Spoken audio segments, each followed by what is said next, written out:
She crossed 1,000 miles to marry a stranger, only to find him in chains, his ranch in ruins, his fortune stolen, and his reputation destroyed.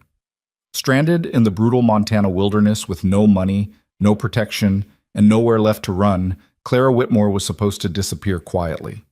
But the frozen mountains had other plans, and so did the silent rancher who watched her refuse to break. If you want to see how a woman the world dismissed as too quiet, too soft, too fragile, became the one thing the frontier couldn't destroy, stay with me until the end. And when you do, hit that like button and drop a comment with the city you're watching from so I can see just how far this story travels.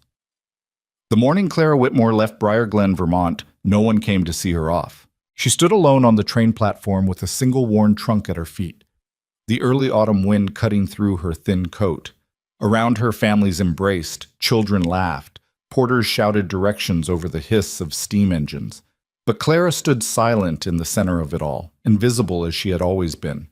26 years old, unmarried, unwanted. She pulled her shawl tighter and stared at the ticket in her gloved hand. Montana Territory, Owen Mercer, Willow Ridge. 3 words that represented everything she didn't know and couldn't predict. 3 words that were still better than staying. Miss Whitmore? Clara turned. Mrs. Adelaide Frost stood behind her, lips pressed into that familiar line of disapproval. She was flanked by 2 other library board members, both women whose donations kept the building running and whose opinions kept Clara's life small. Mrs. Frost, Clara's voice came out barely louder than the wind. I wanted to see you before you left.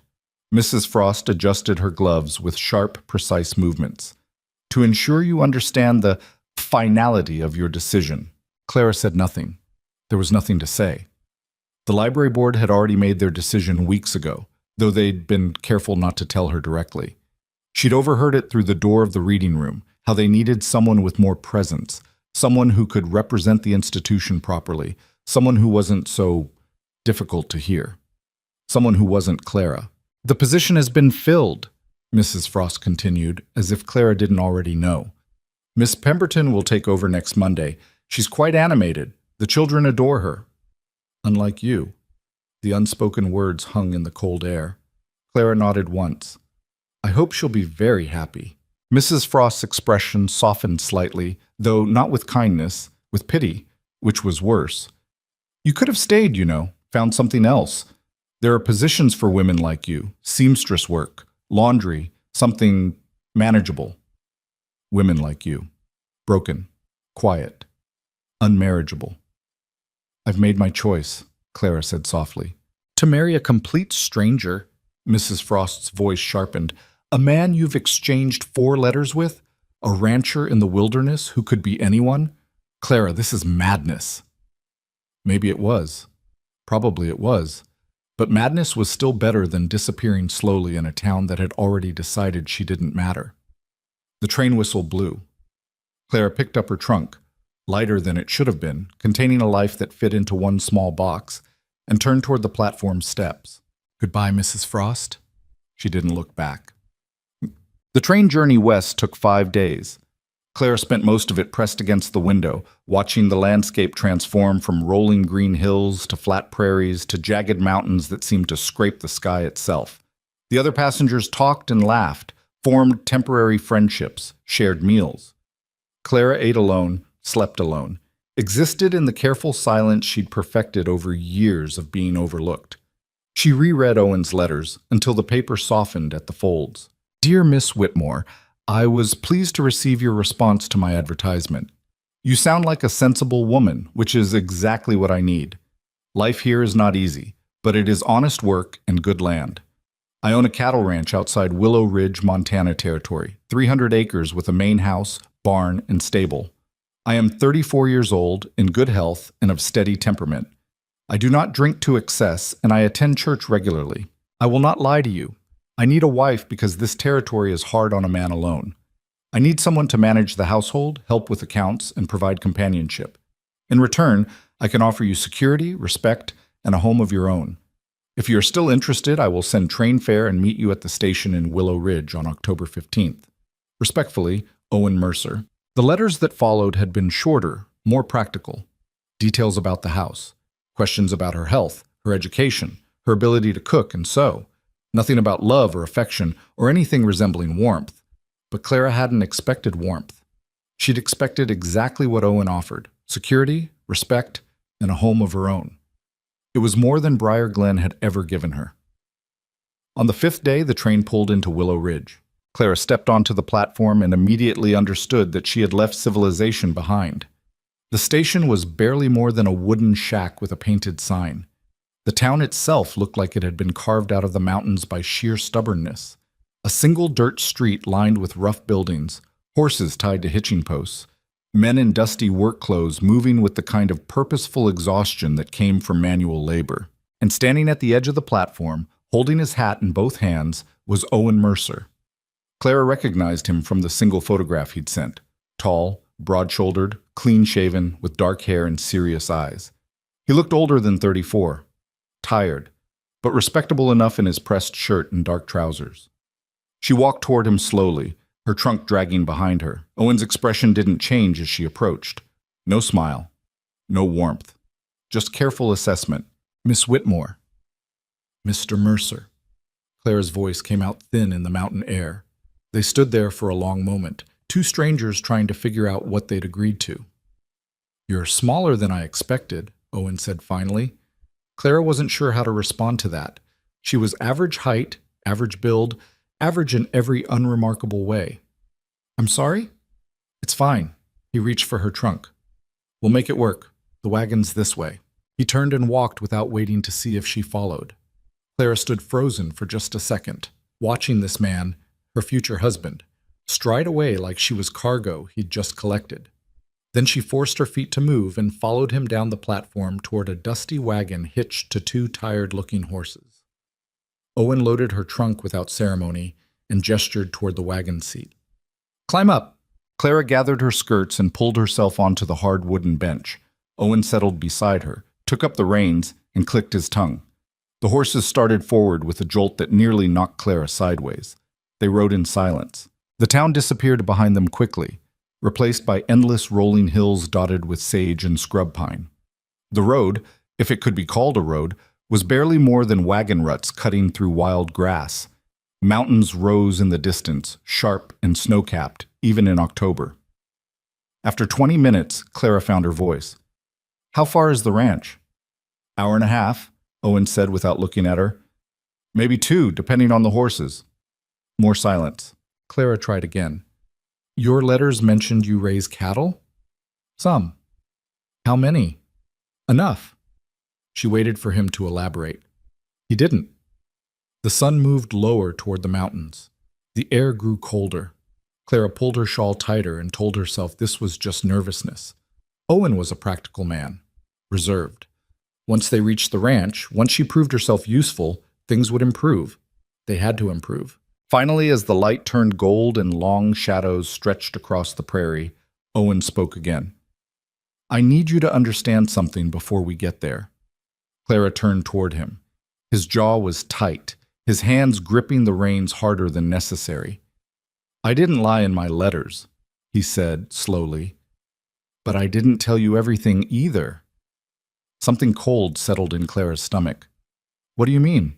Owen was quiet for so long she thought he wouldn't answer. Then, "The ranch isn't doing as well as I said.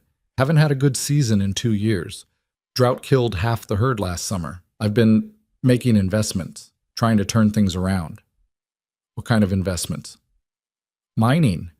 He said it flat, like the word tasted bad. "There's silver in these mountains. Real silver. I bought shares in the Copperhead mine 6 months ago. Good shares. The foreman said—" He stopped abruptly. Clara waited, heart beating faster now. "What did the foreman say?" "Nothing. Never mind." Owen's voice turned hard. "Point is, things are tight right now, but once the mine pays out, we'll be fine. Better than fine. You'll have everything I promised." Clara stared at him, at the tight line of his shoulders, at the way he wouldn't meet her eyes. "How tight?" she asked quietly. "We'll manage." "Owen, we'll manage."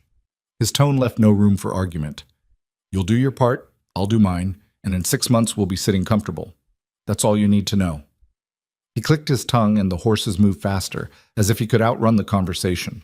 Clara turned back toward the mountains and felt the cold settle deeper. She'd crossed 1,000 miles to marry a man who'd already lied to her. A man who'd bet their future on silver that might not exist.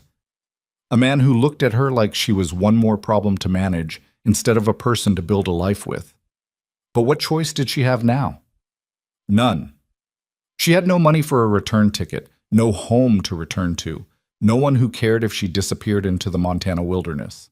So she sat silent beside Owen Mercer as the wagon rolled toward a future that was already crumbling before she even arrived. The ranch appeared just as the sun touched the mountains. It wasn't what Clara expected. Owen's letters had described a main house, a barn, and a stable. What she saw was a sagging two-room cabin with a crooked chimney, a barn that leaned dangerously to one side, and a corral fence held together with rope and hope. The land around it was brown and dusty, dotted with sage and not much else. No garden, no flowers, no sign that anyone had tried to make this place feel like home. Owen pulled the wagon to a stop and climbed down without helping her. This is it. Clara sat frozen on the bench, staring at the cabin. This was what she'd traded everything for. "Come on," Owen said impatiently. "It's getting dark." She forced herself to climb down, her legs shaky from hours of sitting. Owen grabbed her trunk and headed toward the cabin without waiting. Clara followed slowly, her boots stirring up dust that caught in her throat. Inside was worse. The main room held a rusted stove, a rough wooden table, 2 chairs, and nothing else. No curtains, no rugs, no books or pictures or anything resembling comfort. A doorway led to what must be the bedroom. Clara could see the edge of an unmade bed through the gap. Owen dropped her trunk on the floor with a heavy thud. Kitchen's here, bedroom's there, outhouses behind the barn, water pumps by the corral, needs priming sometimes, but it works. Clara stood in the center of the room, trying to process what she was seeing. Owen watched her with something like defensiveness in his eyes. "It's not fancy, but it's solid. Roof doesn't leak. Stove works. That's more than most folks have out here." "It's fine," Clara heard herself say.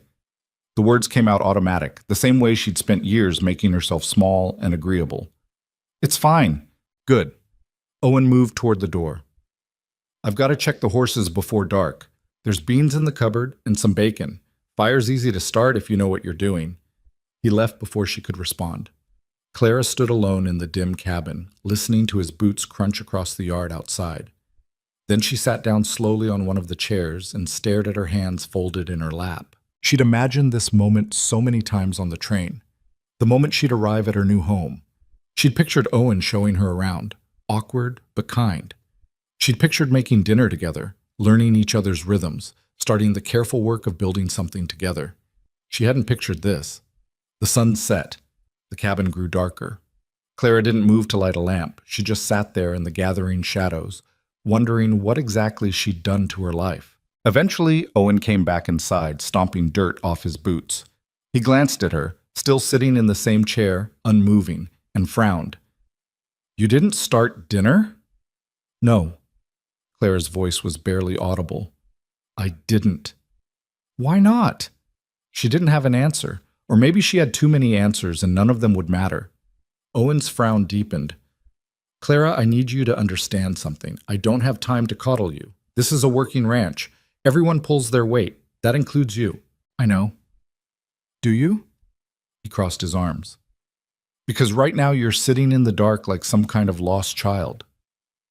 Something flickered in Clara's chest. Not anger exactly, but something close to it.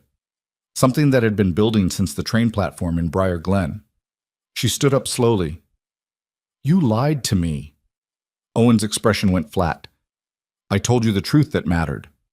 You told me you owned a successful ranch. You told me you could provide security. You told me, and I will." His voice rose slightly. "Once the mine pays out, I will. But right now I need a wife who can handle reality, not some fragile thing who falls apart the first time things aren't perfect." Fragile thing. The words hit exactly where they were aimed. Clara felt something crack inside her, the careful composure she'd maintained for so long, the quiet acceptance she'd worn like armor. She looked at Owen Mercer, this stranger she'd agreed to marry, and saw exactly what he thought of her. The same thing everyone in Briar Glen had thought. Too quiet, too soft, too fragile to matter. "I'll make dinner," she said quietly. Owen nodded, satisfied. "Good. I'll be outside." He left again. Clara stood alone in the dark cabin and felt the weight of her choices settle around her like chains. Then she walked to the cupboard, found the beans and bacon Owen mentioned, and started building a fire in the stove with hands that only shook a little. Because what else could she do? Ensuite. The first week passed in a blur of work and silence. Clara learned the rhythms of the ranch quickly. Wake before dawn, start the fire, make coffee, and whatever breakfast could be scraped together from their dwindling supplies. Owen would eat without speaking, then disappear into the hills to check on cattle that barely existed. Clara would clean, mend, try to organize the chaos of the cabin into something resembling order. They barely spoke. At night, Owen would come back exhausted and filthy, eat whatever Clara had prepared, then collapse into bed. Clara slept on a pallet she'd made on the floor of the main room, wrapped in a thin blanket that didn't keep out the cold. They hadn't discussed the marriage ceremony. Owen hadn't mentioned finding a preacher or making things official. Clara didn't ask. Some part of her was grateful for the delay. It meant she was still technically free to leave, even if she had nowhere to go. On the 8th day, everything changed. Clara was hanging laundry on a rope strung between two posts when she heard horses approaching fast. She turned and saw 3 riders coming up the road, kicking up dust. Owen emerged from the barn, his expression going hard when he saw them. The lead rider pulled up sharply, his horse dancing sideways. He was older, maybe 50, with a sheriff's badge pinned to his vest. "Owen Mercer?" Owen's jaw tightened. "That's me. I'm Sheriff Dawson. I need you to come with me." "For what?" "The Copperhead mine collapsed 2 days ago." The sheriff's voice was flat, professional.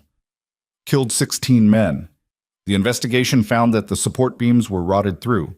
Owner cut costs, pocketed the money, and lied about safety inspections." Clara felt the ground tilt beneath her. Owen's face went pale. "I didn't know. I swear I didn't." "You were a primary investor," the sheriff interrupted, "which makes you legally responsible for the debts and damages. The mine owner's gone, probably ran for California. That leaves you." "I didn't do anything," Owen's voice cracked. "I just bought shares. I didn't have anything to do with—" "You profited from negligence that killed 16 men." The sheriff's expression didn't change. "Judge says that makes you complicit. You're under arrest pending trial." "No." Owen took a step back. "No, this is insane. I didn't—" One of the other riders moved his horse forward, cutting off Owen's escape. The sheriff dismounted slowly, pulling handcuffs from his belt. "Don't make this harder than it needs to be." Clara watched frozen as Owen's face went through a series of emotions: panic, anger, desperation. His eyes found hers across the yard. "Clara," his voice was raw. "Clara, tell them. Tell them I'm a good man. I wouldn't—" But Clara didn't know if he was a good man. She'd known him for 8 days, 8 days of silence and lies and disappointment. The sheriff cuffed Owen's wrists with efficient movements. "What about the property?" "Seized," one of the other men said, consulting a paper.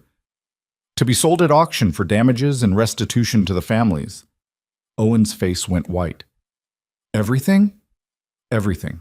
They pulled him toward one of the horses. Owen twisted back, looking at Clara with something close to panic. "Stay here. Stay at the ranch. Once this gets cleared up, once they realize I didn't do anything wrong—" "Mr. Mercer," the sheriff said quietly, not unkindly, "there's not going to be a ranch to come back to. You understand that?" Owen stopped fighting. His shoulders sagged. He looked at Clara one more time, and she saw it clearly. He'd already known. Maybe not about the mine collapse specifically, but about the house of cards he'd built. About the fact that it was all going to fall. And he'd brought her here anyway, married her, or tried to, knowing she'd be dragged down with him. "I'm sorry," Owen said. The words sounded sincere. They also sounded useless. Clara said nothing. The sheriff mounted his horse. The riders turned and headed back down the road with Owen between them, his hands cuffed, his head down. Clara stood alone in the yard, laundry still hanging damp on the line, and watched her future disappear into the dust. The auction happened 3 days later. Clara stood on the porch of the cabin. Not her cabin, never really her cabin. and watched strangers pick through Owen's property like crows on a carcass. The furniture sold first, though there wasn't much of it. Then the tools, the horses, the wagon. Men bid casually, laughing and spitting tobacco, while Clara tried to figure out what came next. She had $17 left from the money she'd brought from Vermont. She had a trunk of belongings and clothes that wouldn't survive a Montana winter. She had no legal claim to anything. They'd never actually married, which meant she was just a woman who'd been living in Owen Mercer's house. No rights, no protection, no nothing. The land sold last. A rancher named Garrett from 2 valleys over bought it for a fraction of what it should have been worth, already planning to absorb it into his own holdings. By sunset, the yard was empty. The cabin was empty. Clara was alone. She sat on the porch steps as the light faded and tried to form a plan. She could use her remaining money for a train ticket back east. But back to what? Briar Glen didn't want her. She had no family. The library position was gone. She could try to find work in Willow Ridge. But doing what? She had no skills the frontier valued. She couldn't shoe horses or skin game or break ground. She was a librarian without a library. You planning to sleep out here? Clara jerked her head up. A man stood at the edge of the yard, leading a horse. He was tall, lean, maybe late 30s, with weathered skin and dark eyes that watched her carefully. He wore work clothes, rough trousers, a faded shirt, boots that had seen years of hard use. The property's been sold, Clara said quietly. I'm leaving. Where to? I don't know yet. The man studied her for a long moment. You're the mail-order bride. It wasn't a question. Clara nodded anyway. Heard what happened? He moved closer, his horse following placidly. Rough situation. Clara said nothing. What was there to say? The man stopped a few feet away. Name's Wade Callahan. I run sheep about 10 miles north of here. Heard Owen got himself arrested. He did. And you got left with nothing. Clara looked down at her hands. Yes. Wade was quiet for a moment. Then, you know anything about books? The question was so unexpected, Clara looked up sharply. What? Books, Wade repeated. Reading, organization, that kind of thing. Yes. I was a librarian in Vermont. Wade nodded like that confirmed something. Thought so. I've seen you around town these past few days. You set up that little reading corner in the Mercantile, the one with the bench and the shelf. Clara had done that on her second day in Willow Ridge, desperate for something familiar, something useful. She'd asked the Mercantile owner if she could organize the scattered books and periodicals people left lying around, maybe create a spot where folks could sit and read. He'd shrugged and said she could do whatever she wanted as long as she didn't get in the way. She hadn't thought anyone noticed. The settlement needs something like that, Wade continued. A real lending library, place where folks can borrow books, get help with reading and writing, maybe store important documents. Territory's growing fast. People need organization. Clara stared at him. Why are you telling me this? Because I'm offering you a job. Wade's voice was steady, matter of fact. Come work at my ranch. I've got a spare room you can use. You'll help with the library project in town. I'll donate the space and the initial books. In exchange, you help around the ranch. Cooking, cleaning, that kind of thing. It's hard work. Winter's coming, and it gets brutal up in the ridge valleys. But it's honest work, and you'll have a roof over your head. Clara's mind reeled. This man, this stranger, was offering her exactly what she needed most. Safety, purpose, a reason to stay. Why would you do this? She asked carefully. Wade looked at her like the question was strange. Because you need help and I've got room, and because this territory is too hard to survive alone. We all help each other out here. That's how it works. He made it sound simple, practical. Nothing more complicated than fixing a fence or sharing supplies. But Clara had learned not to trust simple offers. I can't pay you, she said slowly. I have $17. That's all. Didn't ask you to pay me. Then what do you want? Wade's expression shifted slightly, something that might have been respect. I want someone who'll work hard and not complain about it. Someone who'll show up when things get difficult instead of running. Can you do that? Clara thought about the past 8 days. About Owen's lies in the collapsed mine and standing alone in the yard while strangers auctioned off her future. She thought about Mrs. Frost's pitying voice, Positions for women like you. Something manageable. She thought about the careful, quiet life she'd lived in Briar Glen, always grateful for whatever scraps people gave her, never asking for more because she'd learned she didn't deserve more. And she thought about the reading corner in the Mercantile, the way a young mother had smiled at her yesterday when Clara helped her write a letter to her family back east, the way an old rancher had tipped his hat when she'd found him a newspaper with grain prices. Small things, but real things. Yes, Clara said quietly. I can do that. Wade nodded once. Good. Get your things. We'll head out while there's still light. He turned and walked back toward his horse without waiting for confirmation, as if her agreement was already settled. Clara stood slowly, looking at the empty cabin one last time. 8 days ago, she'd arrived here expecting security, respect, and a home of her own. Instead, she'd found lies, abandonment, and the edge of complete ruin. But now, somehow, a stranger with steady eyes and a practical offer had given her something Owen never had. A choice. Clara went inside, gathered her trunk, and walked toward Wade Callahan's horse without looking back. The ride north took them into country Clara had never seen. Higher, wilder, where the mountains pressed close on both sides and the valley floor narrowed to a ribbon of grass and sage. Wade rode ahead on his horse while Clara followed in a small wagon he'd hitched up, her trunk secured in the back. They didn't talk. The silence stretched between them, but it felt different from the cold quiet she'd endured with Owen. Wade's silence wasn't hostile. It just was. The sun dropped behind the western peaks, painting everything in shades of amber and violet. Clara gripped the wagon seat and tried not to think about what she was doing, riding into the wilderness with a man she'd met an hour ago, trusting him because she had no other choice.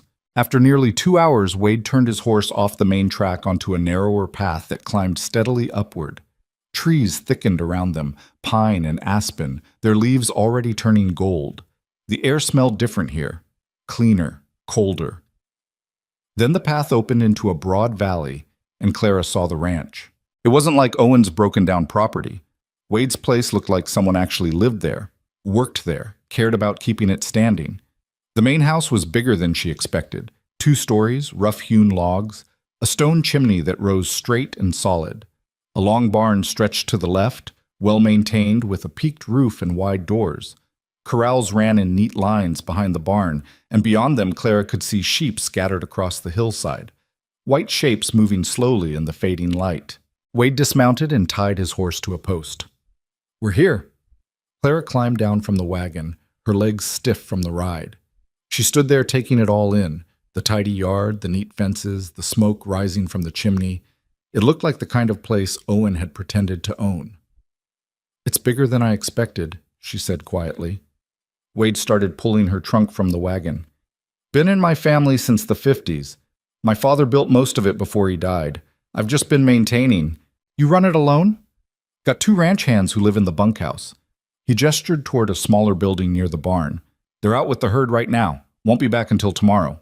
He hefted her trunk easily and started toward the house. Come on, I'll show you inside. Clara followed him up the porch steps.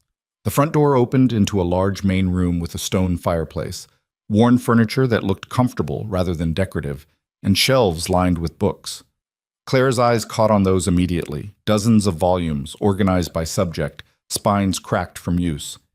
You read, she said, surprised. Wade set her trunk down. Surprised?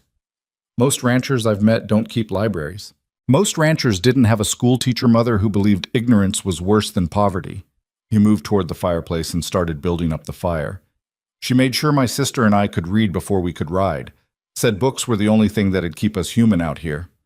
Clara heard the past tense. She's gone? 10 years now. Fever took her quick.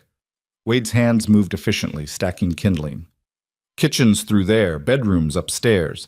There's a spare room at the end of the hall. Used to be my mother's sewing room. It's yours now.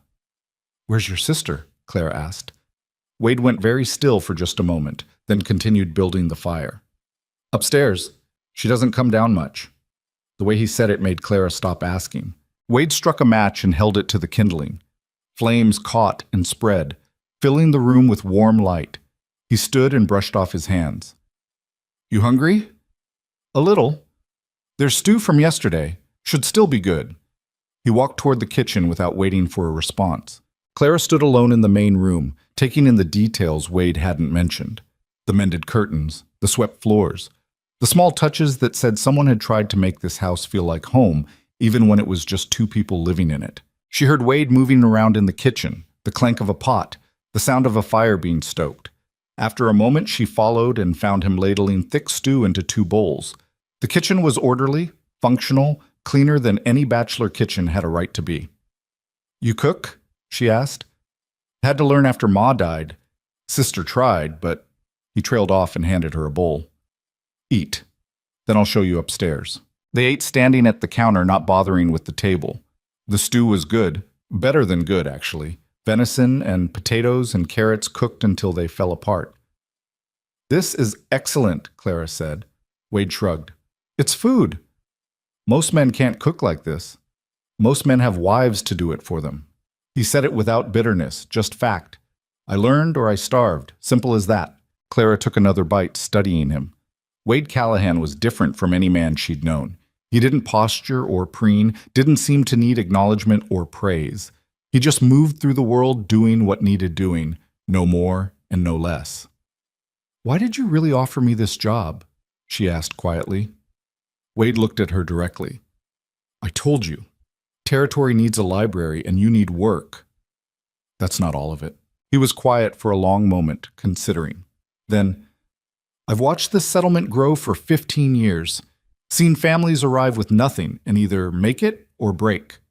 The ones who make it are the ones who figure out how to help each other instead of just competing for scraps."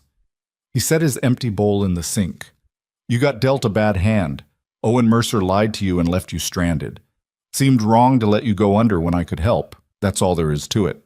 Clara wanted to believe him, but years of disappointment had taught her to look for the catch. "What if I can't do the work?" she asked. "What if I'm not strong enough for ranch life?" "Then you'll get stronger, or you'll figure out different work." Wade's voice was matter-of-fact. "Either way, you'll have a roof while you sort it out. Winter's coming fast. Nobody should face that alone if they don't have to." He said it like it was the most obvious thing in the world. Help because you can. Survive together because the alternative is dying alone. Clara felt something loosen in her chest, a knot she'd been carrying since Briar Glen. "Thank you," she said quietly. Wade nodded once. "Come on. I'll show you the room." He led her upstairs to a narrow hallway with 3 doors. He pointed to the first. "That's mine." Then the second. "That's my sister's. She's not well, Clara. She won't bother you, but she probably won't talk to you either. Best to just leave her be unless she comes to you first." Clara wanted to ask what was wrong, but the set of Wade's shoulders told her not to push. "All right." He opened the 3rd door. The room inside was small but clean, with a single bed covered in a faded quilt, a dresser, and a window that looked out over the valley. Someone had left wildflowers in a jar on the windowsill, dried now, but carefully arranged.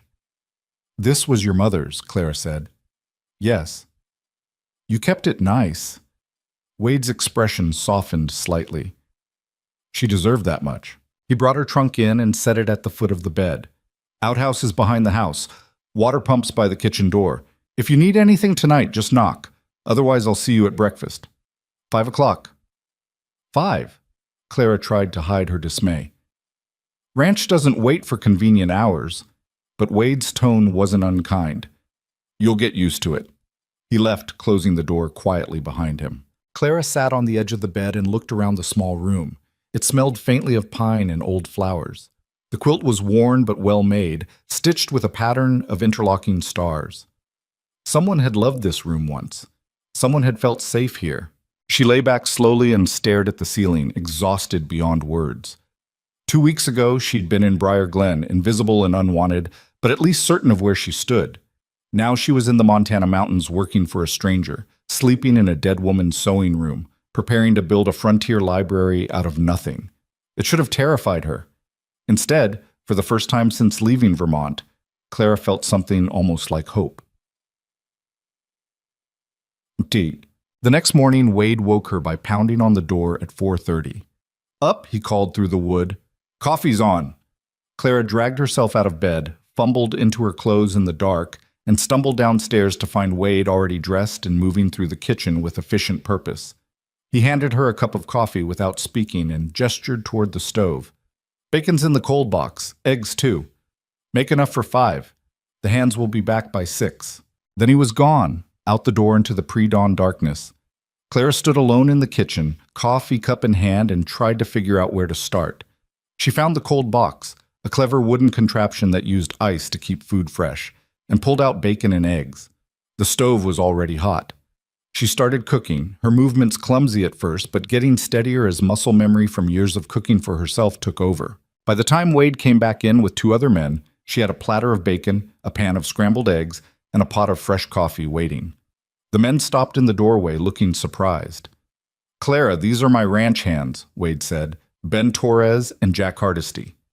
Ben was younger, maybe 25, with dark hair and an easy smile. "Ma'am." Jack was older, grizzled, with a face that suggested he'd seen too much and found most of it disappointing. He just nodded. "Sit," Wade said. "Eat before it gets cold." They sat. Clara served them and took her own plate to the counter, standing while they ate at the table. The men talked quietly about the herd, which sheep needed watching, which fences needed repair, where the water was running low. Clara listened and tried to piece together the rhythms of this place. When they finished, Ben brought his plate to the sink. "That was real good, ma'am. Best breakfast we've had in months." Wade shot him a look. "My cooking's not that bad." "Didn't say it was bad, boss, just said this was better." Ben grinned and headed for the door. "Come on, Jack, those fences won't fix themselves." The 2 men left. Wade drained his coffee and stood. "I'll be out with them most of the day. You all right here on your own?" Clara nodded. "What do you want me to do?"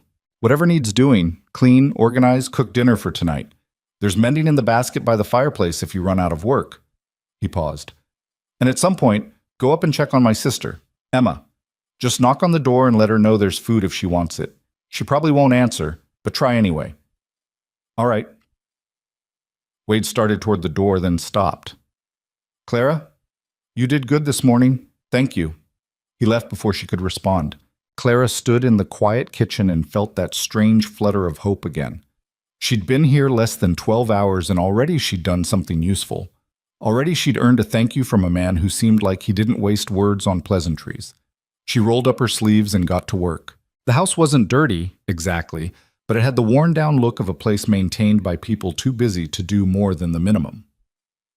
Clara started in the main room, dusting shelves, sweeping floors, straightening furniture. She found Wade's mother's books and spent an hour reorganizing them properly, by subject and then by author. It felt good to work with books again, to create order out of chaos. By mid-morning, the main floor was transformed. Not fancy, but clean and welcoming. Clara made herself a simple lunch and then stood at the bottom of the stairs, looking up toward the second floor. She'd been avoiding it all morning. But Wade had asked her to check on Emma, and Clara was learning that Wade didn't make idle requests. She climbed the stairs slowly and stopped in front of the middle door. Hesitated. Then knocked gently. "Emma? It's Clara. Wade asked me to check if you need anything." Silence. Clara waited, then tried again. "I made extra lunch if you're hungry. I can leave it outside the door if you'd prefer." Still nothing. Clara stood there for another moment, then turned to go. But as she reached the stairs, she heard it, the soft sound of a door opening behind her. She turned back. A young woman stood in the doorway, thin and pale with dark hair that hung loose around her face. She looked maybe 20, though it was hard to tell. Her eyes were enormous in her gaunt face, shadowed and wary. "Emma?" Clara said softly. The girl nodded once but didn't speak. Clara kept her voice gentle, non-threatening. "I'm Clara. I'm helping Wade around the ranch for a while. He thought you might want lunch." Emma stared at her for a long moment. Then, very quietly, "You're the mail-order bride." "I was. Things didn't work out." "Because of the mine." Clara nodded. "Yes." Emma's gaze was unsettling, too intense, like she was looking at something beyond Clara's surface. "Wade thinks he can save everyone. He can't." "I'm not asking him to save me," Clara said carefully. "Just giving me work until I figure out what's next." "Everyone says that.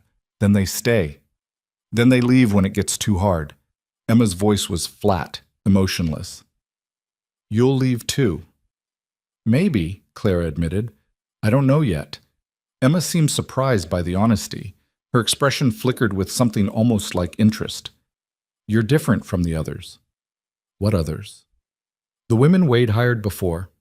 They all smiled too much, tried too hard to fix things. Emma's mouth twisted. You're not smiling. Clara realized she wasn't. She wasn't performing cheerfulness or warmth or any of the things women were supposed to perform.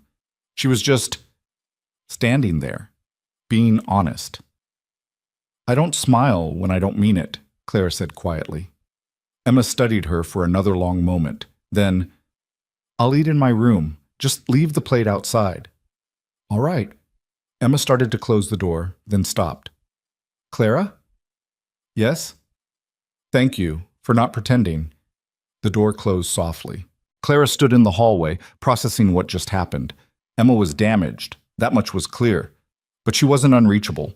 She was just protecting herself the only way she knew how. Clara went downstairs, prepared a plate of lunch, and left it outside Emma's door without knocking.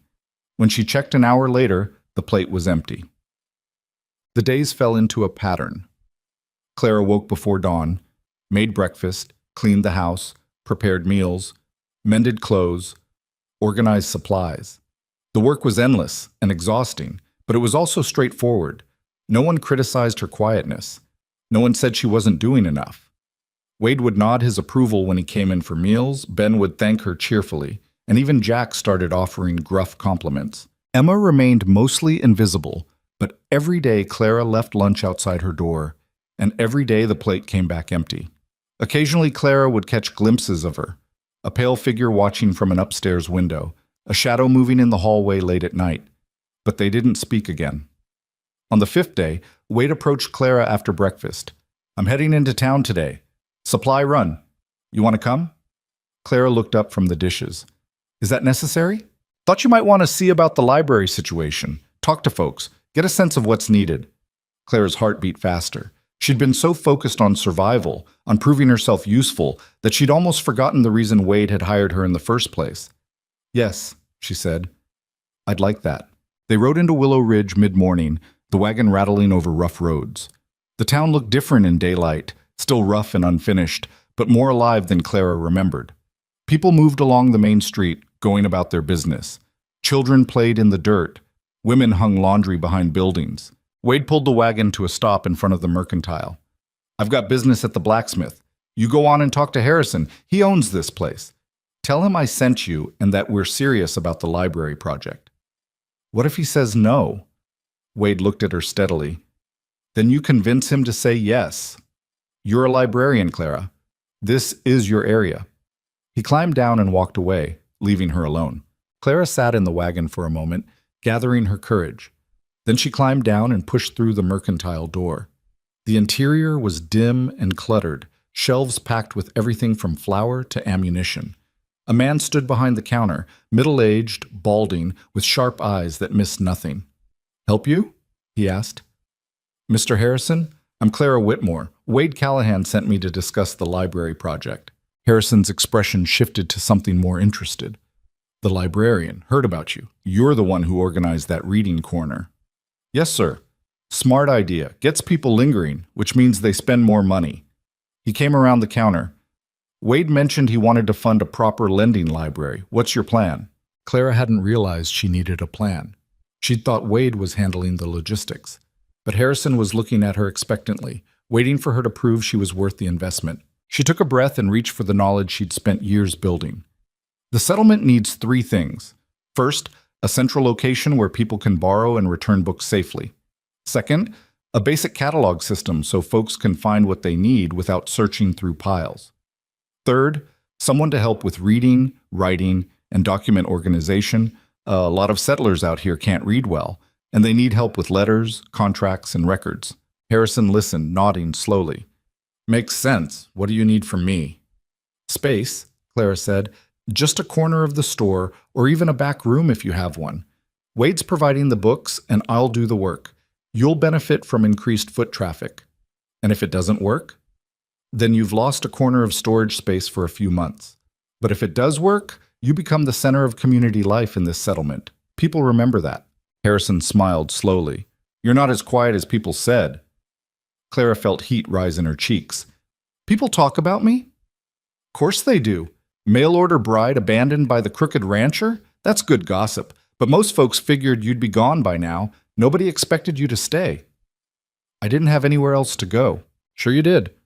Could have gone back east. Could have found different work. But you stayed. Harrison crossed his arms, considering. There's a back room I use for overflow stock. Not big, but it's got a window and a door. You can have it. Claire's heart jumped. Really? On one condition, you help my daughter with her reading. She's 8 and smart as a whip, but I don't have time to teach her proper and there's no school yet. You do that? We've got a deal. I can do that, Clara said immediately. Good. Harrison stuck out his hand. We've got an agreement, Miss Whitmore. Clara shook it, feeling the calluses on his palm. Thank you.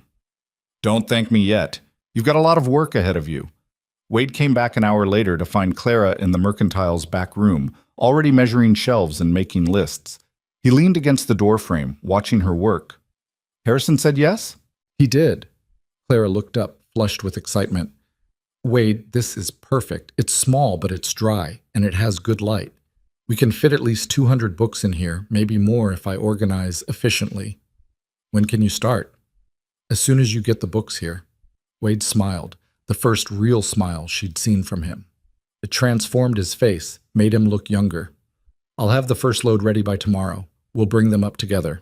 Clara felt something warm spread through her chest. This was real.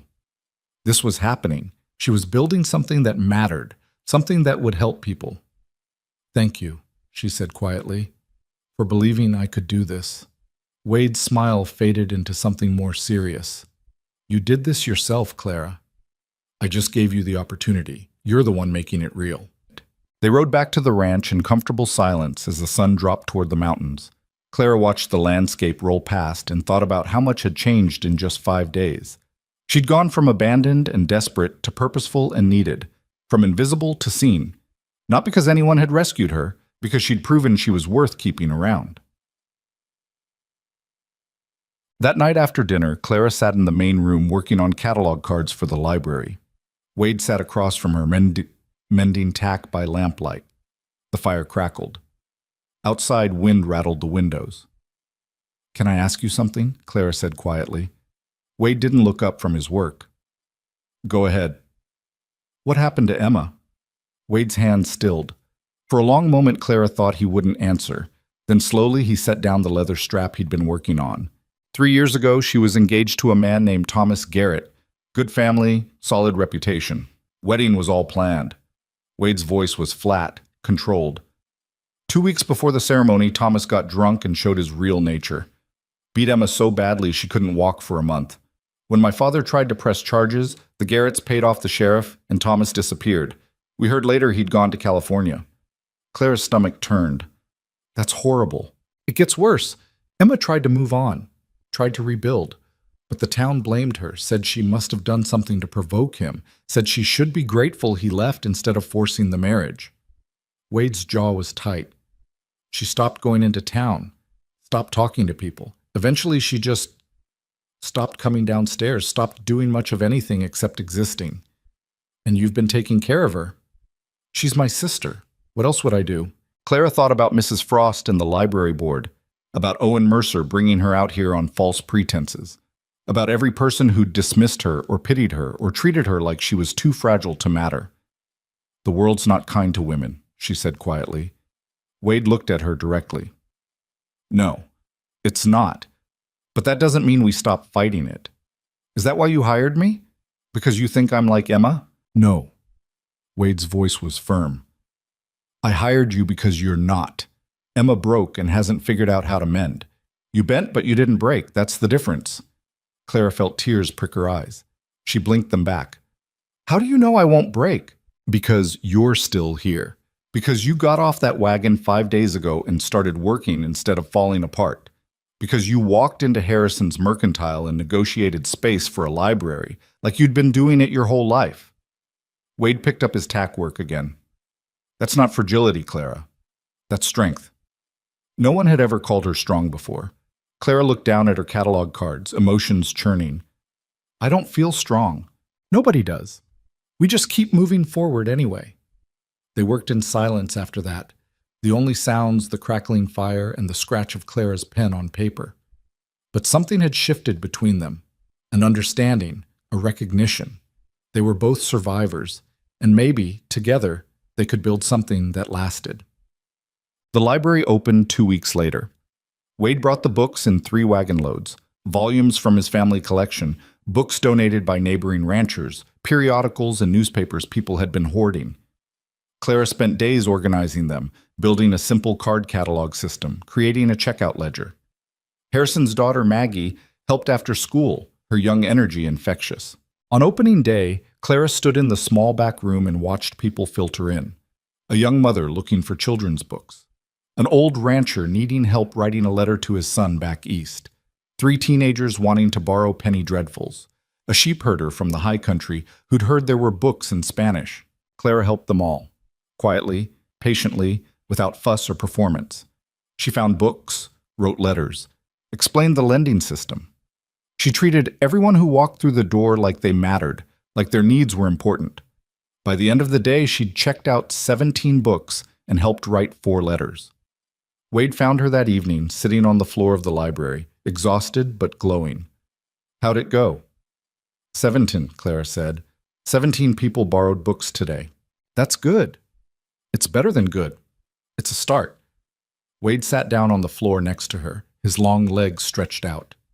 They sat there in the lamplight, surrounded by shelves of books, and Clara felt something she hadn't felt in years. Peace. Thank you, she said quietly, for giving me this. Wade looked at her, his dark eyes serious. You gave this to yourself, Clara. I just got out of the way. And maybe he was right. Maybe she'd had this strength all along, buried under years of being told she was too quiet, too soft, too forgettable to matter. Maybe she'd just needed someone to stop talking long enough to let her prove it. The library became Clara's refuge, but the ranch became her proving ground. October bled into November and the temperature dropped hard. Ice formed on water troughs overnight. The wind came down from the high peaks carrying the smell of snow. Wade and the hands worked longer hours, driving the sheep to lower pastures, reinforcing shelters, stockpiling hay and feed. Clara learned to read the weather in Wade's face, the tension in his jaw when clouds gathered wrong, the relief when storms held off another day. She learned other things too, how to cook for men who worked 16-hour days and needed calories more than flavor, how to mend torn canvas in ways that would hold through blizzards, how to preserve what little remained of the fall harvest before the first hard freeze killed everything. The work was relentless, but Clara found she didn't mind. Every task completed was proof she belonged here. Emma remained mostly upstairs, but the empty plates outside her door told Clara she was eating. Sometimes Clara would leave books along with the food. Nothing heavy, just novels and story collections. The books always came back, pages showing signs of being read. It wasn't conversation, but it was contact. 3 weeks after the library opened, Wade came into the kitchen one morning looking grim. Storm's coming, he said. Big one. Ben's father lives up in the high country. He can read weather better than anyone I've known. Says this one's going to hit hard and last days. Clara looked out the window at the clear sky. It looks fine. Won't be by tonight. Wade poured coffee, his movements sharp with tension. We need to get everything secured. I'm keeping the sheep in the lower valley and the horses in the barn. We'll lose some anyway. Always do. But we can minimize it if we prepare right. What do you need me to do? Wade looked at her directly. Keep the house warm and keep food ready. Once this hits, we won't be able to leave the buildings much. Could be 3 days, could be a week. Make sure we have water inside, wood stacked by the door, lamps filled. And check on Emma. Make sure she understands she needs to stay upstairs with her door closed. Heat rises. She'll be warmer up there. Clara nodded. I can do that. I know you can. Wade set down his cup. Clara, if something happens, if the storm gets bad enough that we can't get back to the house, you and Emma stay inside no matter what. You hear me? Even if you see one of us in trouble, you stay inside. Wade, I mean it. Blizzards out here kill people in minutes. You go out trying to help and you're just adding to the body count. His voice was harsh, but his eyes held genuine fear. Promise me. Clara swallowed. I promise. Good. He grabbed his coat. We've got maybe 6 hours. Let's make them count. The next 6 hours were chaos. Ben and Jack brought the sheep down from the upper pastures, herding them into the lower valley where they'd at least have some shelter from rocky outcroppings. Wade moved the horses into the barn and reinforced the doors. Clara hauled water until her arms ached, filled every pot and bucket they owned, stacked firewood inside the mudroom until there was barely room to walk. By mid-afternoon, the sky had turned the color of old bruises. The wind picked up, rattling windows and tearing at the roof shingles. The temperature dropped so fast Clara could feel it through the walls. She went upstairs and knocked on Emma's door. "Emma, can I come in?" A long pause. Then, "Yes." Clara opened the door slowly. Emma sat on her bed, wrapped in a quilt, looking out the window at the darkening sky. "There's a storm coming," Clara said gently. "A bad one. Wade wants you to stay in your room with the door closed. You'll be warmer that way." Emma didn't look away from the window. "I know about blizzards. I brought extra blankets, and I'll leave food and water outside your door so you don't have to come downstairs." "You're afraid." It wasn't a question. Clara considered lying, then decided Emma deserved honesty. "Yes, I've never been through a real mountain storm before." Emma finally turned to look at her. "You'll be fine. The house is solid. Wade built half of it himself after Father died. It won't fall." "What about Wade and the hands?" "They know what they're doing." But Emma's voice was tight. "They'll come back." Clara heard the uncertainty underneath. Emma had already lost so much: her father, her mother, her future, her trust in people. She couldn't afford to lose Wade too. "He will," Clara said firmly. "Wade's too stubborn to let a storm beat him." Emma's mouth twitched, almost a smile. "You're learning." Clara left the blankets and went back downstairs. Through the kitchen window, she could see Wade and the hands making final checks on the barn. The wind was howling now, bending the pine trees nearly horizontal. And then she saw it, the wall of white advancing from the north like a living thing. The storm hit with violence that took Clara's breath away. One moment there was a gray sky and wind. The next there was nothing but white. Snow came down so thick it was like standing inside a cloud. The wind screamed, throwing ice against the windows hard enough that Clara feared the glass would shatter. The door slammed open and 3 figures stumbled inside, covered head to toe in snow. Wade, Ben, and Jack, gasping and shaking. "Kitchen," Wade barked. "Now!" They stripped off their outer layers in the mudroom, revealing soaked clothes underneath. Clara already had coffee boiling and towels ready. "Jesus," Ben said through chattering teeth. "That came on fast." "Told you." Jack took the coffee Clara handed him with shaking hands. "Old man's never wrong about weather." Wade moved to the window, staring out at the wall of white. "We got the animals secured just in time. Another 10 minutes and we wouldn't have made it back to the house." Clara felt her stomach drop. 10 minutes. He'd cut it that close.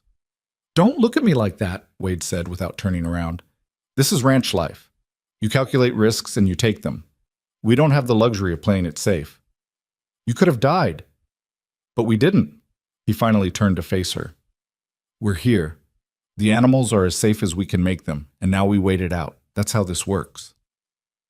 The storm raged for 3 days. Clara had never experienced anything like it. The wind never stopped, a constant howl that got into your bones and made sleep nearly impossible. Snow piled against the house until the first-floor windows were half buried. The temperature inside dropped despite the fire, cold seeping through every crack and gap. They burned through firewood at an alarming rate, and by the second day Clara started rationing it, keeping the fire just high enough to prevent freezing. The men took turns checking the barn. Brief, brutal trips through waist-deep snow to ensure the horses had food and water. Each time one of them went out, Clara held her breath until they came back. Once, Jack was gone so long Wade was pulling on his coat to go after him when the door finally opened and Jack stumbled in, his face gray with cold. "Lost my bearings," he said through numb lips. "Couldn't see the house. Had to feel my way along the fence line." Wade helped him out of his frozen coat, his face grim. "Nobody goes out alone from now on. I don't care if it's just to the barn." On the 3rd day, the wind finally died. The silence was almost worse than the noise had been. Clara stood at the window and looked out at a world transformed. Snow had buried everything. The corral fences were just suggestions under white drifts. The path to the barn had disappeared entirely. The sky was a hard, bright blue, painfully beautiful. Wade came to stand beside her. So, now comes the hard part. What do you mean? We have to dig out, check the animals, see what we lost. His voice was flat, preparing for bad news. 3 days is a long time. Some of the sheep in the lower valley won't have made it. Probably lost some chickens. Maybe worse. Clara turned to look at him. His face was drawn, exhausted. He'd barely slept, spending most of the storm either feeding the fire or worrying about the animals. You did everything you could, she said quietly. Never feels like enough. But he gave her a brief nod. Come on, let's assess the damage. The damage was worse than Clara expected, and not as bad as Wade feared. They lost 18 sheep to the cold, their frozen bodies scattered across the lower valley. The chicken coop had partially collapsed, killing 4 hens. One of the barn doors had been ripped off its hinges, exposing the horses to the worst of the storm for hours before Jack had managed to nail canvas over the opening. But the horses survived, the barn stood, and the house made it through intact. Could have been worse, Ben said as they surveyed the wreckage. Year before you arrived, Wade, we lost half the flock. Wade just nodded, already moving toward the barn with tools. Let's fix what we can before the next one hits. They worked for 2 weeks straight, repairing damage and preparing for more storms. Clara threw herself into the work, hauling debris, cooking massive meals to keep everyone fueled, mending torn canvas and broken tack. At night she fell into bed so exhausted she barely dreamed. The library in town had to close temporarily. The roads were impassable and nobody was making unnecessary trips. But Clara used the time to prepare. She made more catalog cards, organized a system for tracking overdue books, drafted plans for expanding the collection. When the roads finally cleared, she'd be ready. It was during this time that Emma finally came downstairs. Clara was in the kitchen making bread when she heard footsteps on the stairs. She turned and saw Emma standing in the doorway, thin and pale, but dressed and clean. They stared at each other for a long moment. I wanted to help, Emma said quietly. Clara wiped flour from her hands. You sure? I've been useless for 3 years. I'm tired of it. Emma's voice was shaky but determined. I can't promise I'll be good at anything, but I can try. Clara thought about how to respond. Emma didn't need pity or excessive encouragement. She needed to be treated like someone capable of making her own choices. I'm making bread, Clara said simply. You know how to knead dough? Emma nodded. Good. Get over here. They worked side by side in silence, their hands moving through the rhythm of kneading. Emma's movements were tentative at first, like she'd forgotten how to exist in the world. But gradually she relaxed, falling into the familiar pattern. You're different, Emma said after a while. How? The other women Wade hired, they treated me like I was broken, like if they were just nice enough I'd magically get better. Emma's hands pressed into the dough with more force. You don't do that. You're broken, Clara said bluntly. So am I. So is Wade. So is everyone who survived something hard. Being broken doesn't mean you're useless. Emma stopped kneading and looked at her. What broke you? Clara considered the question. Being invisible. Spending my whole life being told I didn't matter because I wasn't loud enough, charming enough, pretty enough. Then coming out here and finding out the man who promised me security had lied about everything. That breaks you in ways people don't see. But you're not invisible now. No, because I stopped waiting for permission to exist. Clara shaped her dough into a loaf. I'm still figuring out what that means, but I'm figuring it out. Emma was quiet for a long time, working the dough. Then, Thomas used to tell me I talked too much, that I asked too many questions, that I needed to be quieter, more agreeable. Her voice was barely audible. So I tried. I tried so hard to be what he wanted, and he beat me anyway. Clara felt anger rise in her chest, hot and fierce. He was a coward who wanted power over someone smaller. That's all it was. It was never about you. Everyone else said it was my fault. Everyone else was wrong. Emma's hands stilled. She looked at Clara with eyes that were too old for her young face. How do you get past it? The anger? The fear? I don't know yet, Claire admitted, but I think maybe you don't get past it. You just learn to carry it better. They finished the bread in silence. When the loaves were in the oven, Emma didn't go back upstairs. She stayed in the kitchen, watching Clara work. And when Wade came in for lunch and saw his sister sitting at the table, his expression was worth more than any words. December arrived with more snow but less violence. The storms were smaller, more predictable. Wade relaxed slightly, confident they'd survive the winter. The library reopened and Clara threw herself back into the work, making the twice-weekly trip to town with Wade whenever weather allowed. Emma started coming downstairs every day, helping with cooking and cleaning. She didn't talk much, but she was present. It was almost peaceful. Then, 2 weeks before Christmas, a rider arrived at the ranch just after dawn. Clara answered the door to find a young man on a lathered horse, his face grave. "I need Wade Callahan," he said. "Now." Wade appeared behind Clara, already pulling on his coat. "What happened?" "Owen Mercer escaped prison last night, killed a guard, and took his horse." The rider's voice was tight.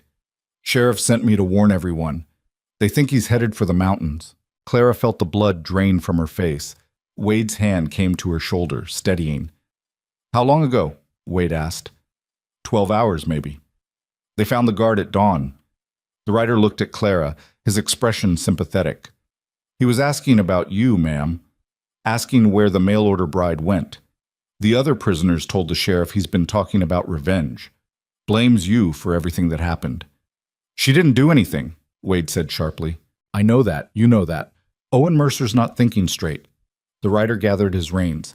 "Sheriff said to lock your doors and keep your guns loaded. Mercer's desperate and dangerous. If he shows up here, don't try to talk to him. Just defend yourselves." He rode off before they could respond. Clara stood in the doorway, frozen. Owen was coming. The man who'd lied to her, abandoned her, left her stranded. He was coming for revenge because somehow, in his twisted thinking, his own failures were her fault. Wade pulled her inside and closed the door. "Ben, Jack, get in here!" The hands came running. Wade explained the situation in quick, efficient sentences. Jack's face went hard. Ben looked scared. "What do we do?" Ben asked. Wade was already moving, pulling rifles down from their rack above the fireplace. "We prepare. Check all the doors and windows. Make sure they're secured. Load every gun we have.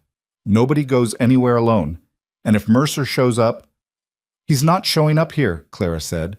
Her voice came out stronger than she felt. "He doesn't know where I am." "He'll find out. Settlement's this small. Everyone knows everyone's business." Wade handed Jack a rifle. "We prepare for the worst and hope for the best." Emma appeared on the stairs, her face white. "What's happening?" Wade looked at his sister, then at Clara, making a decision. "Emma, I need you to do something for me." "What?"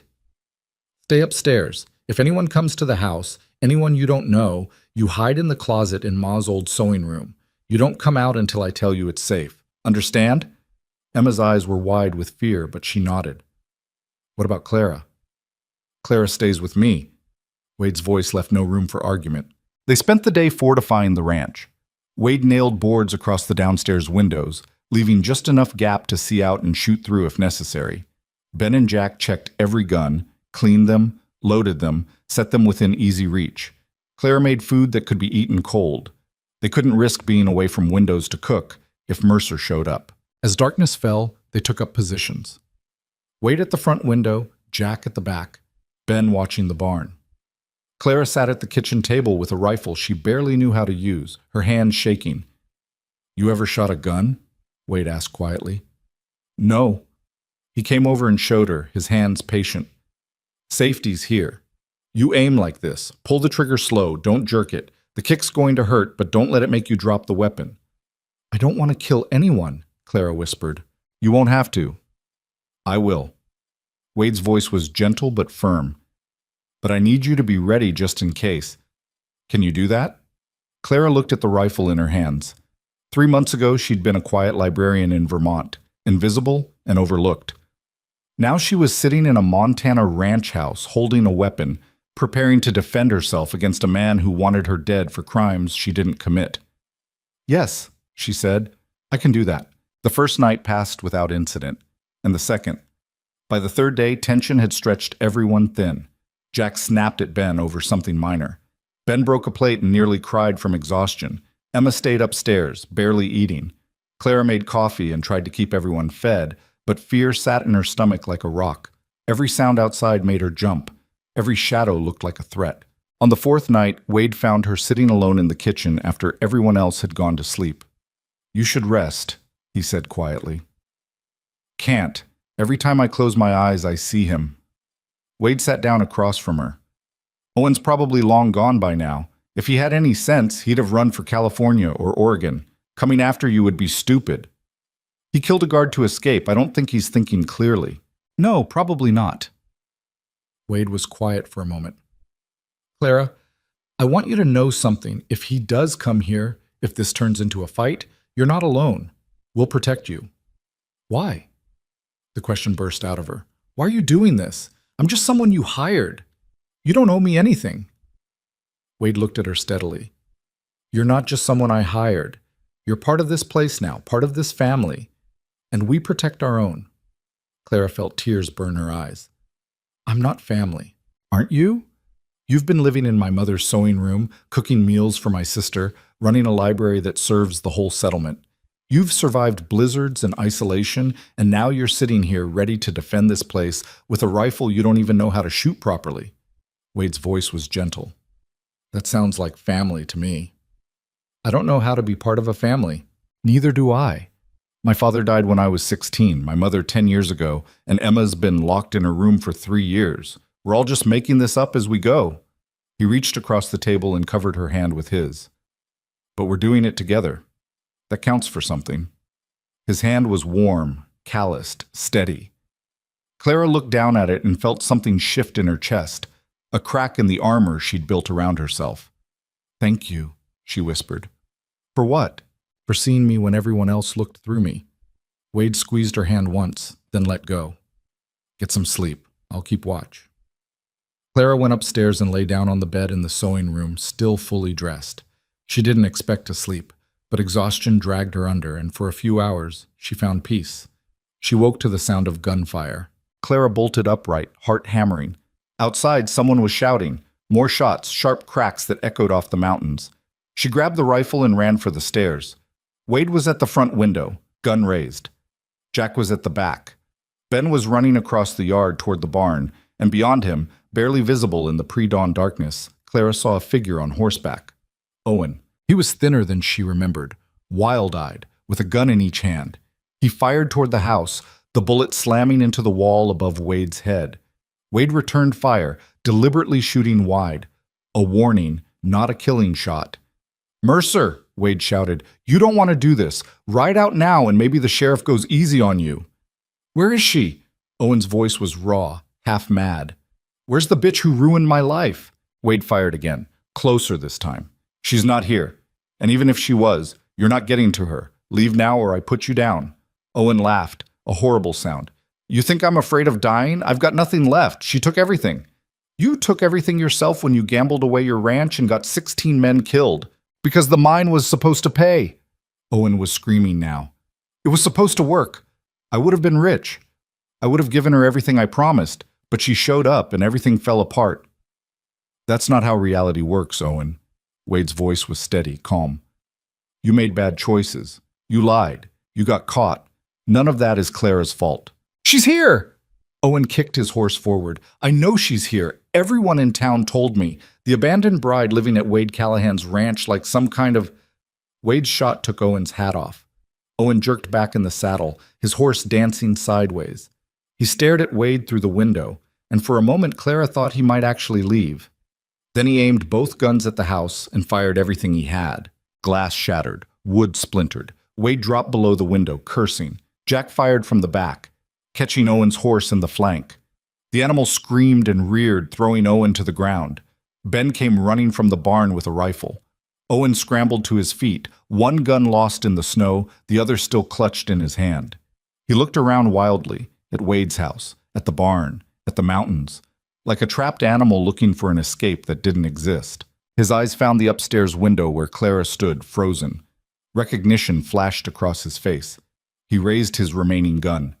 Wade burst through the front door and tackled Owen before he could fire. They went down in a tangle, fighting in the snow. Jack and Ben ran forward. Wade got on top, pinning Owen's arms, while Jack kicked the gun away. "It's over," Wade said through gritted teeth. "Stop fighting." But Owen kept struggling, kept screaming incoherent accusations about Clara and betrayal and everything he'd lost.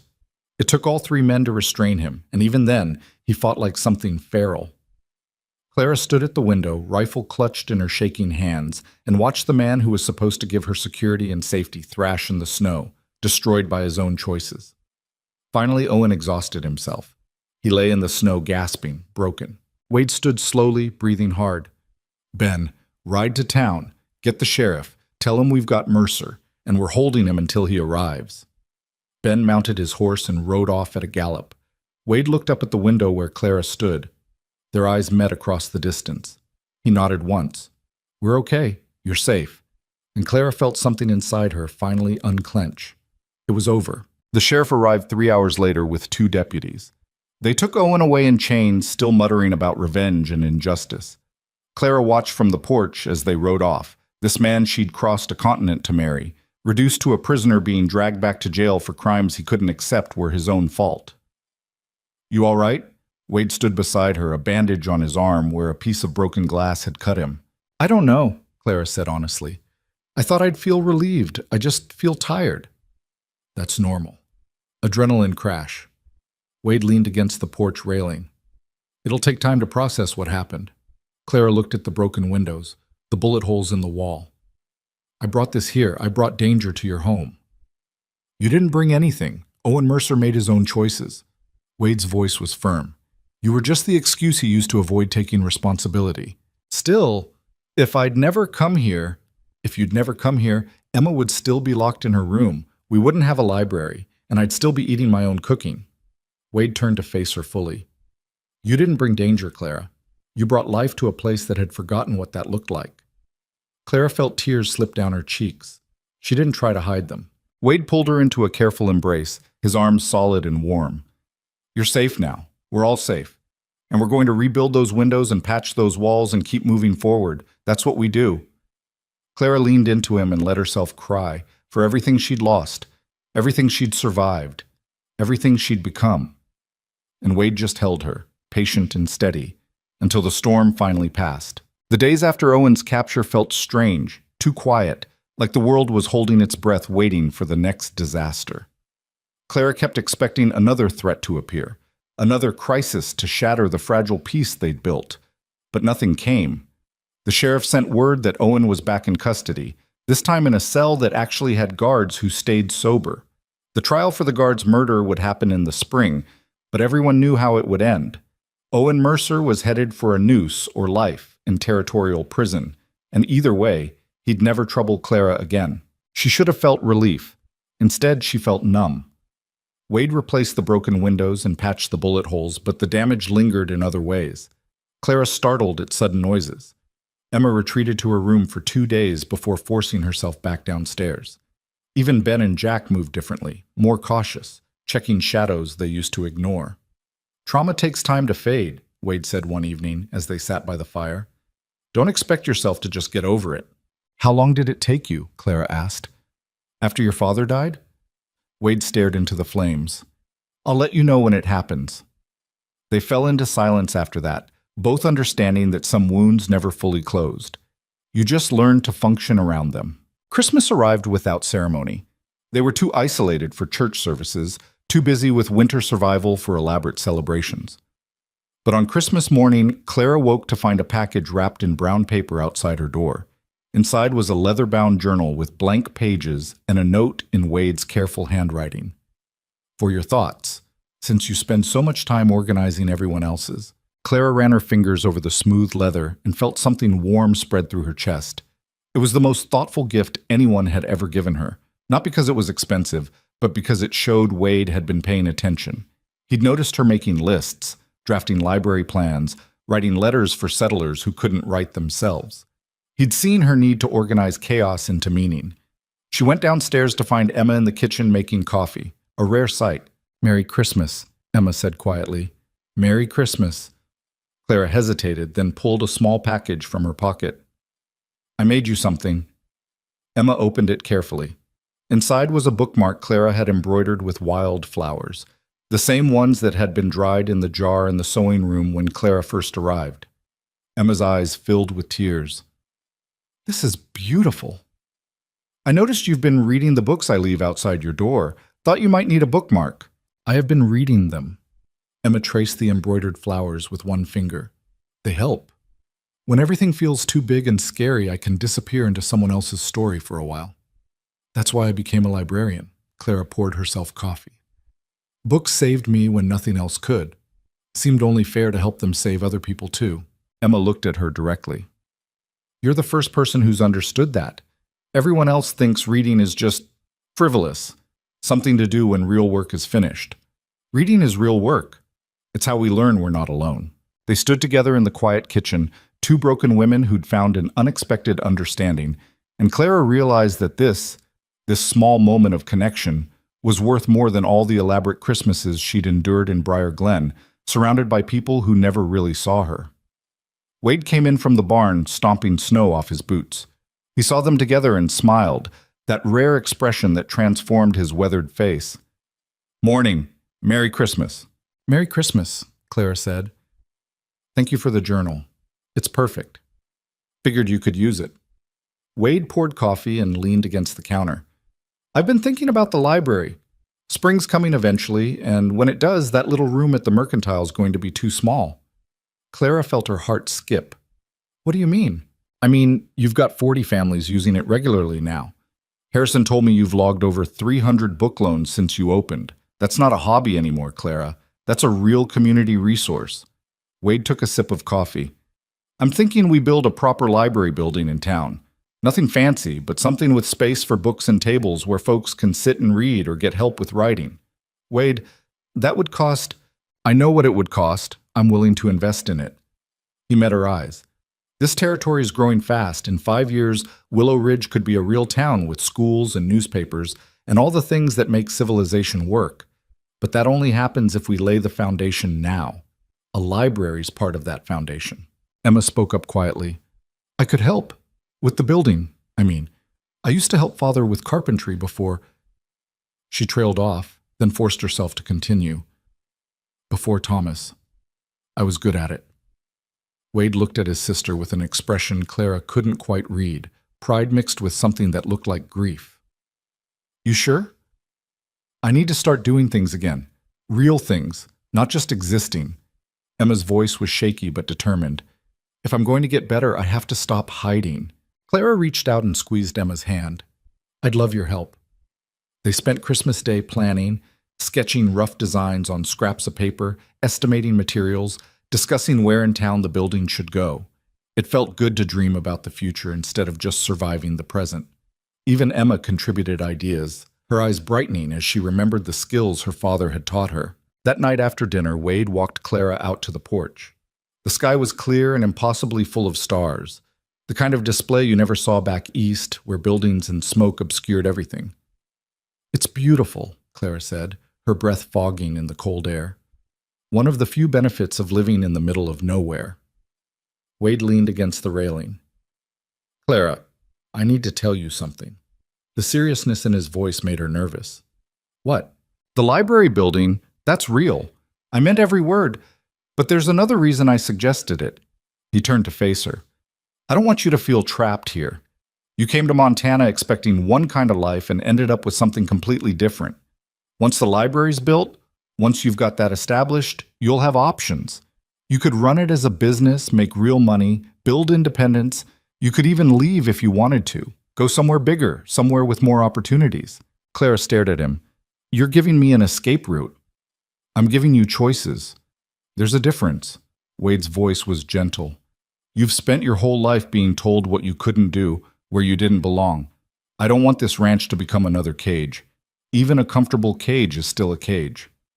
Clara felt emotions twist in her chest, gratitude and confusion, and something else she wasn't ready to name. "What if I don't want to leave?" "Then you stay.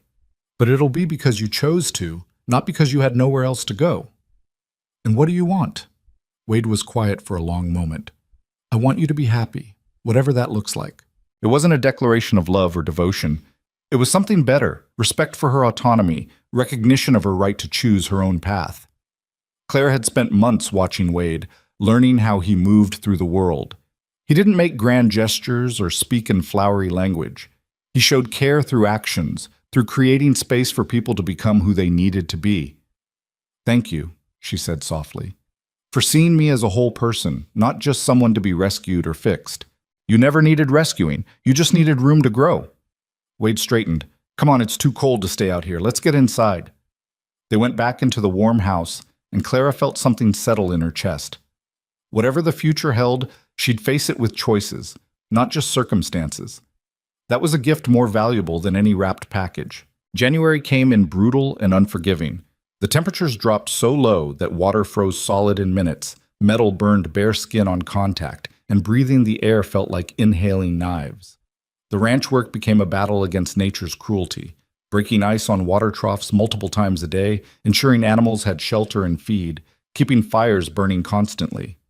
Wade pushed himself relentlessly, barely sleeping, checking on sheep even in the worst weather. Clara watched him wear himself down and knew she couldn't stop him. This was how he showed love, through exhausting, endless vigilance. But the work took its toll. Ben came down with a fever that lasted a week. Jack threw out his back hauling feed and could barely move for 3 days. Wade developed a cough that wouldn't quit, though he refused to slow down. And Clara herself felt the exhaustion seeping into her bones, making every task feel twice as heavy. It was Emma who surprised them all. She'd been coming downstairs regularly, helping with cooking and cleaning, even venturing outside briefly to check on the chickens. But one morning when Wade was too sick to get out of bed and Jack was still recovering, Emma pulled on her father's old work coat and walked out to the barn. Clara found her an hour later, feeding the horses with competent, practiced movements. "Emma?" Emma didn't stop working. "Someone had to do it. Wade can't, Jack can't. Ben's still weak. That leaves us. You haven't been outside alone in 3 years." "I know." Emma's voice shook slightly. "I'm terrified. But the horses need feeding, and being terrified is better than being useless." Clara felt pride swell in her chest. "Need help?" "Yes." They worked together through the morning, hauling hay and breaking ice and doing all the brutal tasks that kept a ranch functioning. Emma's hands shook, and she startled at every noise, but she didn't quit. When they finally came back inside, both of them were exhausted and freezing, but Emma's eyes held something Clara hadn't seen before: satisfaction. "I did it," Emma said quietly. "I went outside, I did the work. I didn't fall apart. You did more than that. You kept this place running." Clara handed her hot coffee. "Your father would be proud." Emma's eyes filled with tears. "I wish he could see this. See me trying to be strong again. He sees it. Wherever he is, he sees it." That night, Wade came downstairs briefly, his fever broken but still weak. He found Emma in the kitchen making stew and stopped in the doorway, staring like he'd seen a miracle. "Em?" His voice was hoarse from coughing. Emma turned, wooden spoon in hand. "You should be in bed." "What are you doing?" "Making dinner. Someone has to." She went back to stirring. "Clara and I handled the animals this morning. Jack's back is better, so he'll help tomorrow, but we managed fine on our own." Wade crossed the kitchen and pulled his sister into a fierce hug. Emma stiffened for a moment, then melted into it, both of them holding on like they might disappear if they let go. "I'm proud of you," Wade said roughly. "So damn proud. I'm not better yet. I'm still scared of everything." "Being scared doesn't make you weak. Working anyway makes you strong." He pulled back to look at her.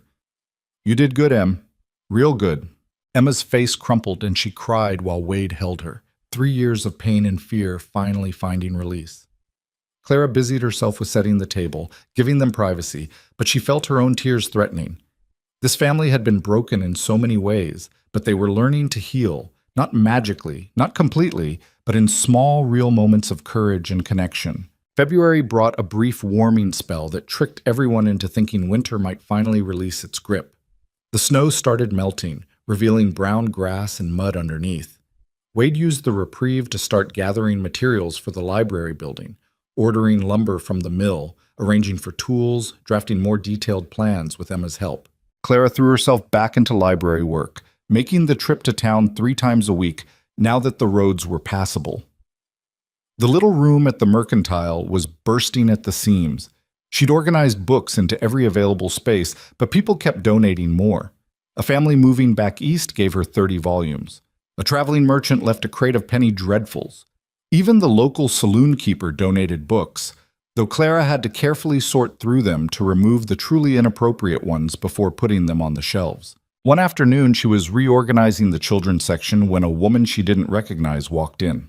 She was well-dressed by frontier standards, her coat clean and her boots expensive. She looked around the crowded room with an expression Clara couldn't quite read. "Can I help you?" Clara asked. The woman turned. "You're Clara Whitmore? The librarian?" "Yes, I'm Margaret Donnelly. My husband owns the Donnelly Ranch about 15 miles south." She moved closer, studying Clara intently. "I heard about what you're doing here. It's impressive." "Thank you. I also heard about what happened with Owen Mercer." Margaret's voice softened. "That must have been terrifying." Clara felt her shoulders tense. "It's over now." "Is it? Or are you still living at Wade Callahan's ranch, dependent on his charity, building a library on his money?" Margaret's tone wasn't cruel, just direct. "I'm not judging, mind you. I'm just curious about your long-term plan." Clara felt defensive heat rise in her chest. "Wade and I have an arrangement. I work for him. He provides housing and funds the library. It's a business relationship. And when spring comes, when Owen's trial happens, and everyone in the territory is reminded that you're the abandoned mail-order bride who caused a scandal, what happens to this library then?" Margaret gestured at the crowded shelves. "Public opinion is fickle, Miss Whitmore. Right now, people think you're admirable. But that can change fast, especially for women in vulnerable positions." "What exactly are you saying?" Margaret sat down on one of the stools. "I'm saying you need more than Wade Callahan's protection. You need legitimacy, legal standing, your own resources." She pulled an envelope from her coat. "That's why I'm offering you this." Clara took the envelope carefully. Inside was a bank draft for $300, more money than she'd seen in her entire life. "What is this for?" "Investment. In the library. And in you." Margaret leaned forward. "My husband and I came out here 20 years ago with nothing. We built our ranch through hard work and smart decisions, but we also benefited from people who invested in us when we needed it most. Now we want to pay that forward." She nodded toward the envelope. "Use that money however you need to. Build the library as an independent institution, not Wade's charity project. Establish yourself as the owner and operator, not just an employee. Give yourself financial independence so you're never again at the mercy of men who make promises they can't keep." Clara stared at the bank draft, her mind reeling. "Why would you do this for a stranger?" "Because I was you once. Scared, stranded, dependent on men I barely knew to survive. I got lucky. My husband turned out to be honorable. But I know what it's like to have no power, no choices, no safety net." Margaret stood. "Consider this a business investment. I believe you'll make the library successful, which means it'll appreciate in value. When you're established and profitable, you can pay me back with interest. Until then, you've got capital to work with." "I don't know what to say." "Say you'll think about it." Margaret moved toward the door. "But think fast. Spring's coming, and with it opportunities that won't wait." She left before Clara could respond. Clara sat alone among the books, holding $300 and trying to process what had just happened. Margaret was right about everything. Clara was still dependent, still vulnerable, still one disaster away from losing everything. The library existed because Wade funded it. Her security existed because Wade provided housing. If Wade changed his mind or something happened to him, Clara would be back where she started. But with $300 and legal ownership of the library, she could build real independence. She could establish herself as someone with standing in the community, not just Wade's employee or the tragic mail-order bride everyone pitied. It was terrifying and exhilarating in equal measure. That night, Clara told Wade about Margaret's offer. They sat at the kitchen table while Emma washed dishes, pretending not to listen. Wade was quiet for a long time after Clara finished explaining. Finally, he said, "You should take it." "Just like that?" "Just like that." Wade met her eyes. "I told you at Christmas. I want you to have choices. This is a choice. Take the money, establish the library as your own, build something that can't be taken away from you. But you were going to fund the new building. I still will. Consider it a donation to a worthy community institution. Wade's mouth quirked. Besides, if you own it, you can name it whatever you want. I was going to call it the Callahan Library. You can do better. Clara felt tears prick her eyes. You're really okay with this? With me becoming independent? I'm more than okay with it. I'm relieved. Wade reached across the table and covered her hand with his. Clara, you're one of the strongest people I've ever met, but you've spent your whole life letting other people define your worth. It's time you did that for yourself. Emma spoke up from the sink. Take the money, Clara. Build something that's yours. We'll still be here when you need us. Clara looked between them. This strange, broken family that had taken her in and given her space to become who she was supposed to be. They weren't trying to hold her back or keep her dependent. They were pushing her forward, even if it meant losing her. Okay, she said quietly. I'll do it. The next morning, Clara went back to town and accepted Margaret's offer. They drew up a simple contract. Clara would repay the $300 with 10% interest over 5 years, and in exchange, Clara owned the library outright. Margaret also agreed to serve on a library board with 2 other prominent ranchers' wives, giving the institution credibility and protection from accusations of impropriety. The news spread through the settlement fast. Some people approved, calling Clara smart and ambitious. Others were scandalized that a single woman would run a business independently. A few people stopped using the library entirely, declaring it improper for an unmarried woman to have such freedom. But most people didn't care about propriety. They cared about having access to books and someone who could help them read, write, and organize their chaotic frontier lives. By the end of February, Clara had enough support to move forward with construction. Wade donated the land, a corner lot on the main street, perfectly positioned. Emma drew up building plans with input from Clara and the board members. Local ranchers donated materials and labor, seeing the library as an investment in the settlement's future. They broke ground on March 1st, when the snow had finally melted enough to work the earth. Clara stood at the edge of the lot with a shovel in her hands, Wade and Emma beside her, and turned the first shovelful of Montana dirt that would become the foundation of something entirely hers. The trial started 3 weeks later. Clara hadn't planned to attend, but the judge sent word that her testimony might be required. She rode to the territorial courthouse with Wade, her stomach churning with dread. The courthouse was packed, families of the dead miners, ranchers curious about the proceedings, reporters from newspapers as far away as Denver. Clara sat in the back and tried to disappear, but she could feel eyes on her. The abandoned mail-order bride, the woman at the center of Owen Mercer's downfall. When Owen was led in wearing chains, Clara barely recognized him. He'd lost weight, his face was gaunt and gray, his eyes hollow. He didn't look like the man who'd picked her up from the train station. He looked like something already dead, just waiting for the formality of burial. The trial lasted 3 days. Prosecutors presented evidence of Owen's negligence, his fraudulent investment promises, his role in the mine collapse. They brought families to testify about husbands and fathers and sons crushed under rocks because Owen and his partners had cut corners to save money. Owen's lawyer tried to argue that Owen had been misled, that he was a victim himself, that he'd truly believed the mine was safe.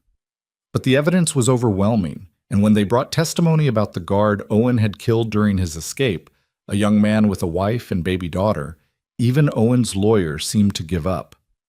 Clara was called to testify on the 3rd day. She walked to the stand on shaking legs, aware of every eye in the courtroom following her. The prosecutor was gentle.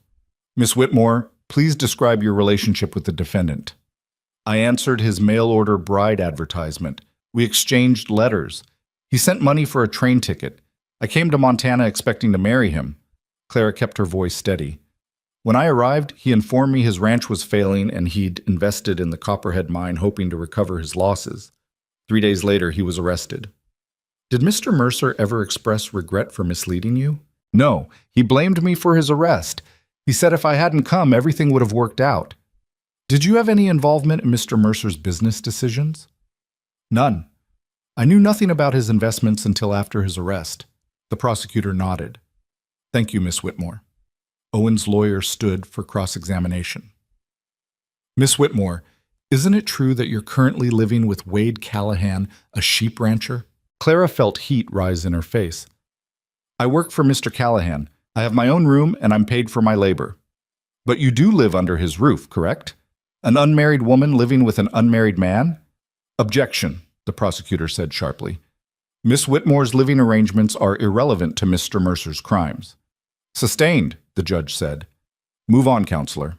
The lawyer tried a few more angles, attempting to paint Clara as somehow responsible for Owen's choices, but the prosecutor shut him down each time.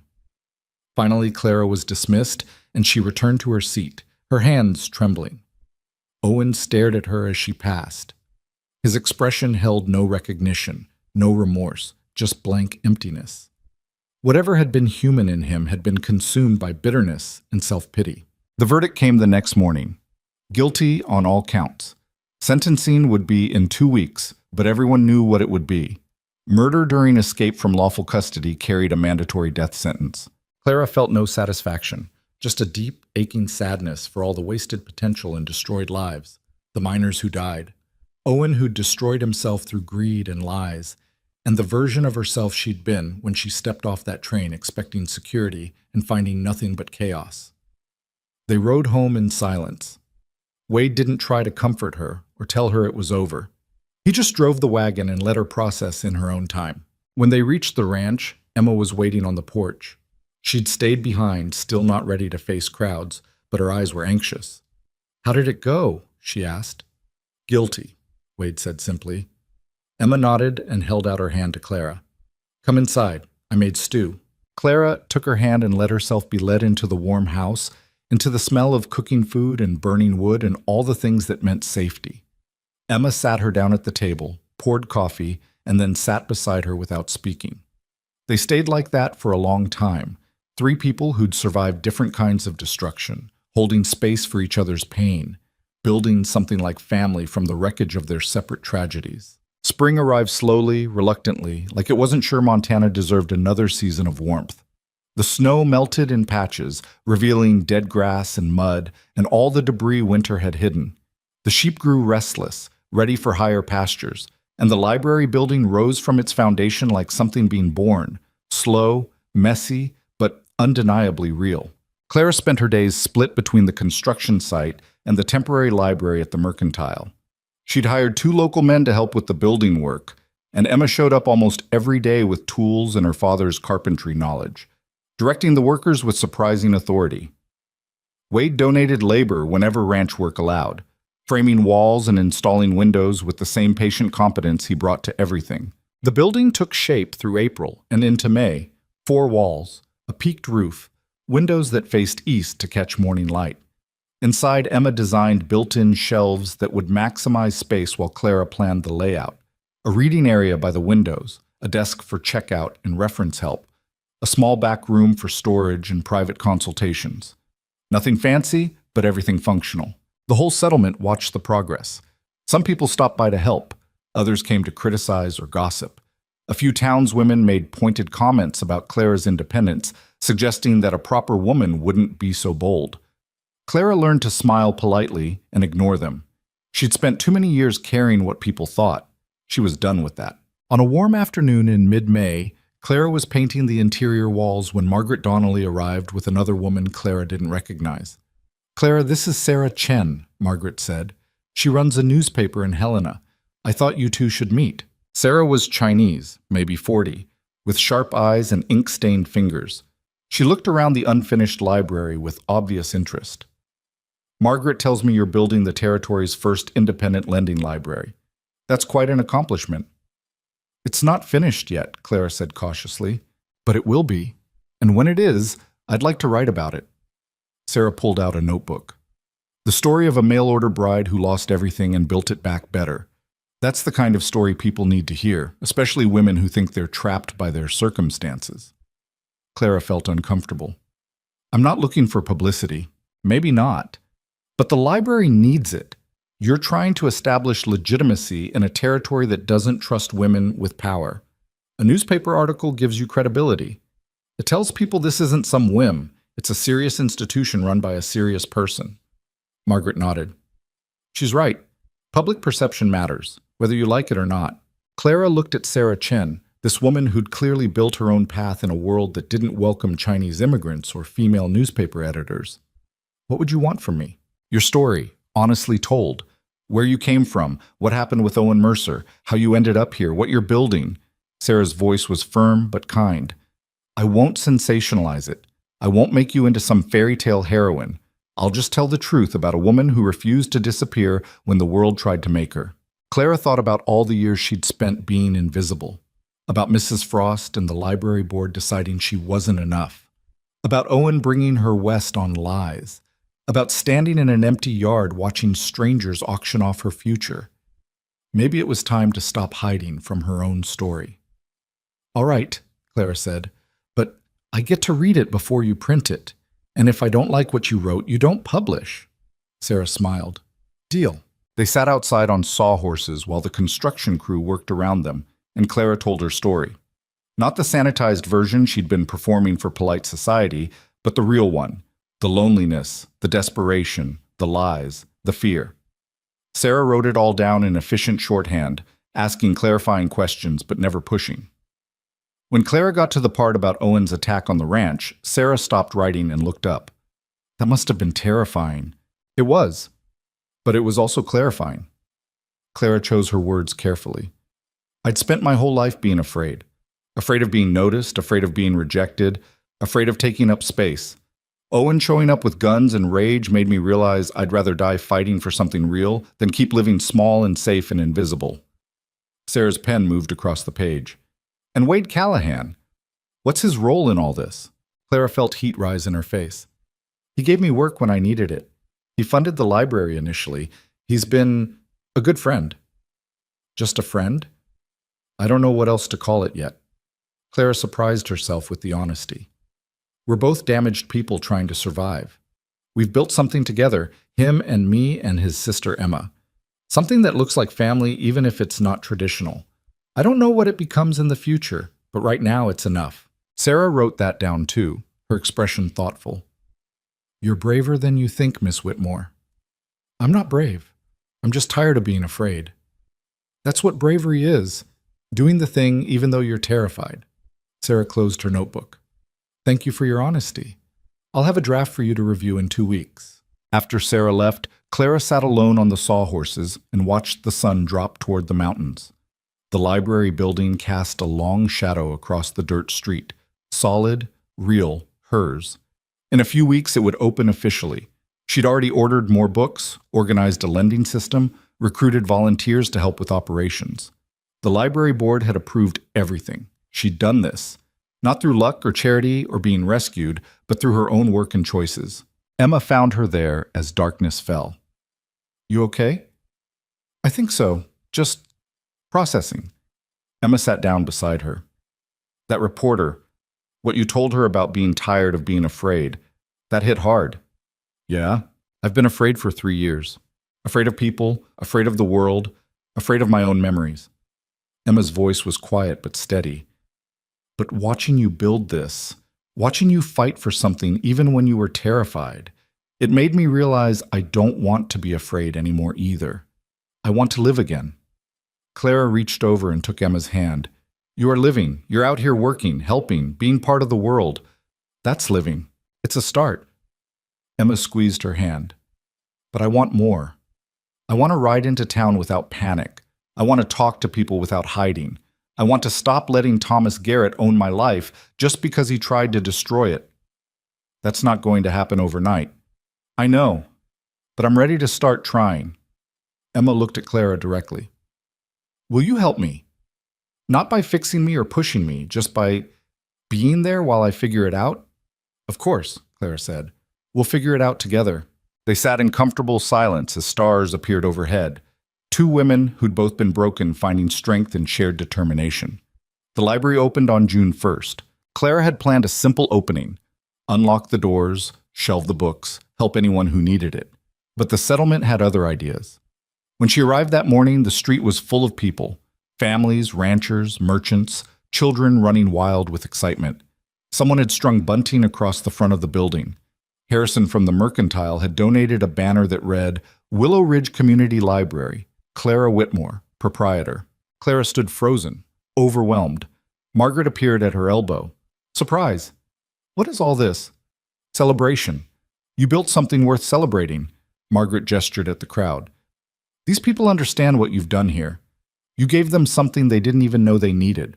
A place that says they matter, their stories matter, their need to learn and grow matters. That's worth honoring. Wade and Emma pushed through the crowd. Wade was dressed in his good shirt, Emma in a dress Clara had never seen her wear. They both looked nervous and proud. Ready? Wade asked. Clara looked at the library. Her library, standing solid in the morning sun. She thought about the frightened woman who'd stepped off the train 8 months ago expecting security from a lying rancher. She thought about standing in an empty yard with $17 and no future. She thought about every moment of doubt and fear and exhaustion that had brought her to this exact place. Yes, she said, I'm ready. She unlocked the door and stepped inside, the crowd following. The interior smelled of fresh paint and new wood and books. Hundreds of books lining the shelves Emma had built, organized by the system Clara had designed. Sunlight streamed through the east windows, illuminating reading tables and comfortable chairs donated by ranching families. For the next hour, Clara gave tours and explained the lending system and helped people find books. Children ran between shelves with wonder. Old ranchers who'd never touched a book in their lives asked shy questions about learning to read. Young mothers wanted help writing letters home.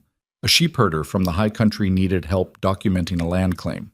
Clara helped them all, patient and capable, no longer the quiet girl hiding behind silence. This was her space, her work, her purpose. And she was good at it. By afternoon, most of the crowd had dispersed, taking borrowed books with them. Clara sat at her new desk, updating the lending ledger, when Wade appeared. Quite a day, he said. Quite a day? Clara agreed. She looked up at him. Thank you for everything. I know I keep saying that, but I mean it. You built this yourself. Wade leaned against the desk. I just got out of the way. You did more than that. You saw me when I was invisible. You gave me space to become who I was supposed to be. You never tried to fix me or change me or make me into something convenient. Clara felt emotions tighten her throat. That's a rare gift, Wade. Being seen exactly as you are. Wade was quiet for a moment. Can I tell you something? Of course. When you first showed up at the ranch, I thought I was doing you a favor, helping someone in trouble because it was the right thing to do. He ran his hand through his hair, looking uncomfortable. But somewhere along the way, I realized you were doing me the favor. You brought life back to a place that had been slowly dying. You helped Emma in ways I never could. You made me remember that surviving isn't the same as living. Claire's heart beat faster. What are you saying? I'm saying I care about you more than I intended to, more than is probably smart. Wade met her eyes directly. I know you've got independence now. You've got this library and your own money and choices. I'm not asking you to give that up, but I'm asking if maybe there's room in your life for something more than just survival, for something like partnership. Not because you need it, but because you want it. Clara stared at him, processing what he was offering. Not rescue, not security, not promises he might not keep. Just honest partnership between equals. I care about you too, she said slowly. But I'm scared, Wade. I came out here expecting one thing and got something completely different. I don't trust my own judgment anymore. Then don't trust your judgment. Trust what you've seen. You've lived at my ranch for 8 months. You've watched how I treat Emma, how I run my operation, how I keep my word or admit when I can't. You know who I am, not who I say I am, but who I actually am. Wade's voice was gentle. I'm not asking you to marry me tomorrow. I'm just asking if you're willing to see where this goes. No pressure, no expectations. Just two people figuring it out together. Clara thought about everything she'd learned since leaving Vermont, about how strength wasn't loudness or confidence, but the quiet determination to keep moving forward even when you were terrified. About how family wasn't just blood, but the people who saw you and chose to stay anyway. About how love wasn't grand gestures, but the small daily choices to show up and be present and make space for each other's humanity. Yes, she said quietly, I'm willing to see where this goes. Wade smiled, that rare transforming smile that made him look younger. Good, that's good. He started to leave, then turned back. Clara, for what it's worth, I think you made exactly the right choice getting on that train. Not because it led you to me, but because it led you to yourself. That took more courage than most people ever manage. After he left, Clara sat alone in her library and let herself feel everything. The fear, the hope, the uncertainty, the quiet joy. She didn't know what the future held. But for the first time in her life, she was facing it as a whole person, with choices and agency and the knowledge that she could survive whatever came. That was worth more than any security she'd ever been promised. Summer arrived in full force, bringing long days and hard work. The ranch demanded constant attention. Sheep to move to high pastures, hay to cut and store, fences to repair. Clara split her time between the library and the ranch, learning to navigate both worlds. She rode out with Wade sometimes to check on the sheep, getting stronger and more confident on horseback. She helped Emma with carpentry projects around the ranch, the two of them working in companionable silence punctuated by occasional laughter. The library thrived. Clara logged over 1,000 book loans by mid-July. She'd started teaching reading classes twice a week, working with adults who'd never had the chance to learn. She helped dozens of people write letters, file land claims, keep basic business records. The library became the center of community life, not just for books, but for information, organization, and connection. Sarah Chen's article was published in late July. Clara read it 3 times, checking for sensationalism or exaggeration, but found only honest reporting. Sarah had captured Clara's story without making her into either a victim or a hero, just a real woman who'd faced impossible situations and found ways through them. The article brought visitors from other settlements, people wanting to see this mail-order bride who'd built a library. Some came with judgment. Others came with genuine curiosity. Clara learned to handle both with grace, knowing her work spoke louder than any gossip. In August, Margaret and the library board approached Clara with a proposal. Several other frontier settlements wanted to establish their own libraries and were asking for Clara's help. Would she be willing to travel and consult, sharing what she'd learned? "You've created a model that works," Margaret said. "Small towns all over the territory are watching what you've done here. They want to replicate it." Clara felt pride and terror in equal measure. "I don't know if I'm qualified to tell other people how to do this." "You're more qualified than anyone else. You've done it. You know what works and what doesn't." Margaret leaned forward. "Clara, you have a chance to build something bigger than just this one library. You could help establish a network of community libraries across Montana Territory. That's real impact." Clara thought about it for 3 days before giving her answer. She would do it, but on her terms. Short consulting trips that didn't interfere with running her own library, and only to settlements that actually wanted her help, rather than just wanting to gawk at the scandalous mail-order bride. The first trip was to a mining town 50 miles north. Clara rode there with Wade, who had business with ranchers in the area.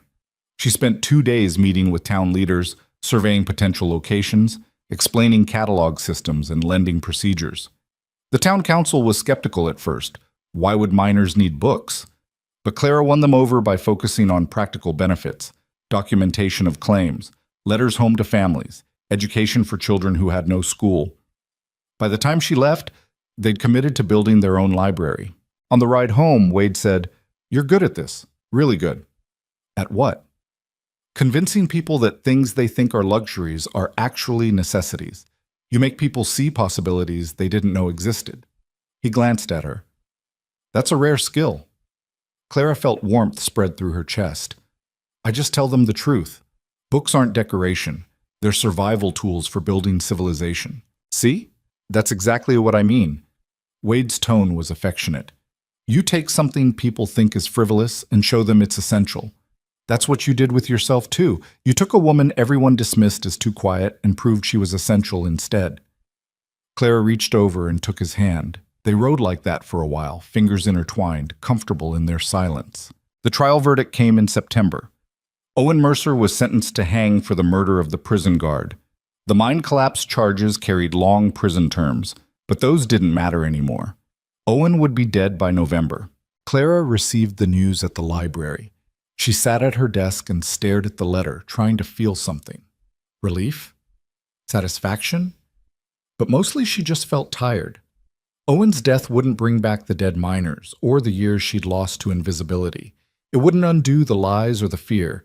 It would just end a chapter that had already closed. That night at the ranch, she told Wade and Emma about the verdict. They received it quietly, neither celebrating nor mourning. "How do you feel?" Emma asked. "Empty," Clara admitted. "He destroyed so many lives, including his own. I feel like I should feel something stronger, but I just feel nothing." "That's normal," Wade said. "He's not worth your energy anymore. You've moved past him." "Have I, though? Every time someone new visits the library, I wonder if they're coming to help or to judge. Every time someone brings up Owen's name, I tense up waiting for them to blame me." Clara rubbed her temples. "I don't know if I'll ever fully escape being the mail-order bride from the scandal," Emma spoke up quietly. "You know what I realized? We don't escape our pasts. We just build futures big enough that the past becomes a smaller part of the story." She looked at Clara. "A year ago, I was just the girl Thomas Garrett beat. That was my entire identity. But now I'm also the woman who helps build things, who works a ranch, who's learning to not be afraid. The old story is still there, but it's not the only story anymore." Clara felt something shift in her understanding. Emma was right. The story of Owen Mercer and the failed marriage would always be part of Clara's history, but it was just one chapter in a much longer story, a story that now included building a library, creating community, finding family, learning strength. The question wasn't how to escape the past, it was how to build a future so full and real that the past couldn't define it anymore. "Thank you," Clara said to Emma. "I needed to hear that." Emma smiled, a real smile, the first Clara had seen from her that reached all the way to her eyes. "We're both learning. That's what matters." October brought the first snow and the anniversary of Clara's arrival.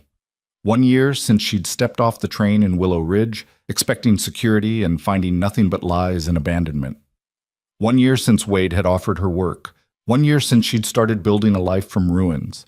The library now held over 800 volumes and served 200 active borrowers. Clara had trained 3 volunteers to help with operations so she could take consulting trips. She'd helped establish 2 more community libraries and had invitations to consult for 4 others. The library board had voted to make her position permanent with a salary that provided real independence. On the exact anniversary, Wade asked Clara to go riding with him. They took horses up into the high country where the aspen trees had turned gold and the air was crisp with approaching winter. They stopped at a ridge overlooking the valley where Wade's ranch sat small and solid in the distance. "I wanted to show you something," Wade said. He pulled out a folded paper and handed it to her. Clara opened it. It was a deed for 20 acres of land adjacent to the town, designated for library expansion and community use. The deed was in her name. "Wade, I can't accept this." "You're not accepting it as a gift. You're accepting it as an investment in the community." Wade dismounted and came to stand beside her horse. "The library's outgrowing its current building. In 5 years, you'll need more space. This gives you room to expand. It also establishes you as a permanent landowner, which gives you legal standing and political power." Clara stared at the deed, overwhelmed. "This is too much." "It's exactly enough. Claire, you've spent a year proving yourself over and over to a community that should have trusted you from the beginning. You're done proving. Now you're building." Wade's voice was firm. "I want to be part of that building. Not as your savior or protector, but as your partner. If you'll have me." Clara climbed down from her horse. They stood facing each other on the ridge, the valley spread out below them, the mountains rising above. "I'm scared," Clara said honestly. "I'm scared of trusting again. I'm scared of being wrong about you the way I was wrong about Owen. I'm scared of losing everything I've built if this doesn't work out. Those are all reasonable fears." Wade didn't try to dismiss them. "I'm scared too. I'm scared of failing you. I'm scared of not being enough. I'm scared of losing you just when I've found you." He took her hands. "But I think the fear is part of it. We've both been hurt. We both know how badly things can go wrong. We're choosing each other anyway, eyes open, knowing the risks." Clara looked at this man who'd seen her when she was invisible, who'd given her space instead of trying to fix her, who'd pushed her toward independence instead of dependence. She thought about the last year, the work, the fear, the growth, the slow building of trust. She thought about the future she could build with him versus the future she could build alone. Both futures looked possible, both looked good, in different ways. But one future included partnership, shared load, someone to face the storms with, and Clara realized she was tired of facing everything alone. "Okay," she said. "Yes, I'll marry you." Wade's expression transformed with relief and joy. He pulled her close and kissed her, gentle and careful and full of promise. When they pulled apart, he was grinning. I don't have a ring. Didn't want to presume. I don't need a ring. Clara laughed, feeling lighter than she had in months.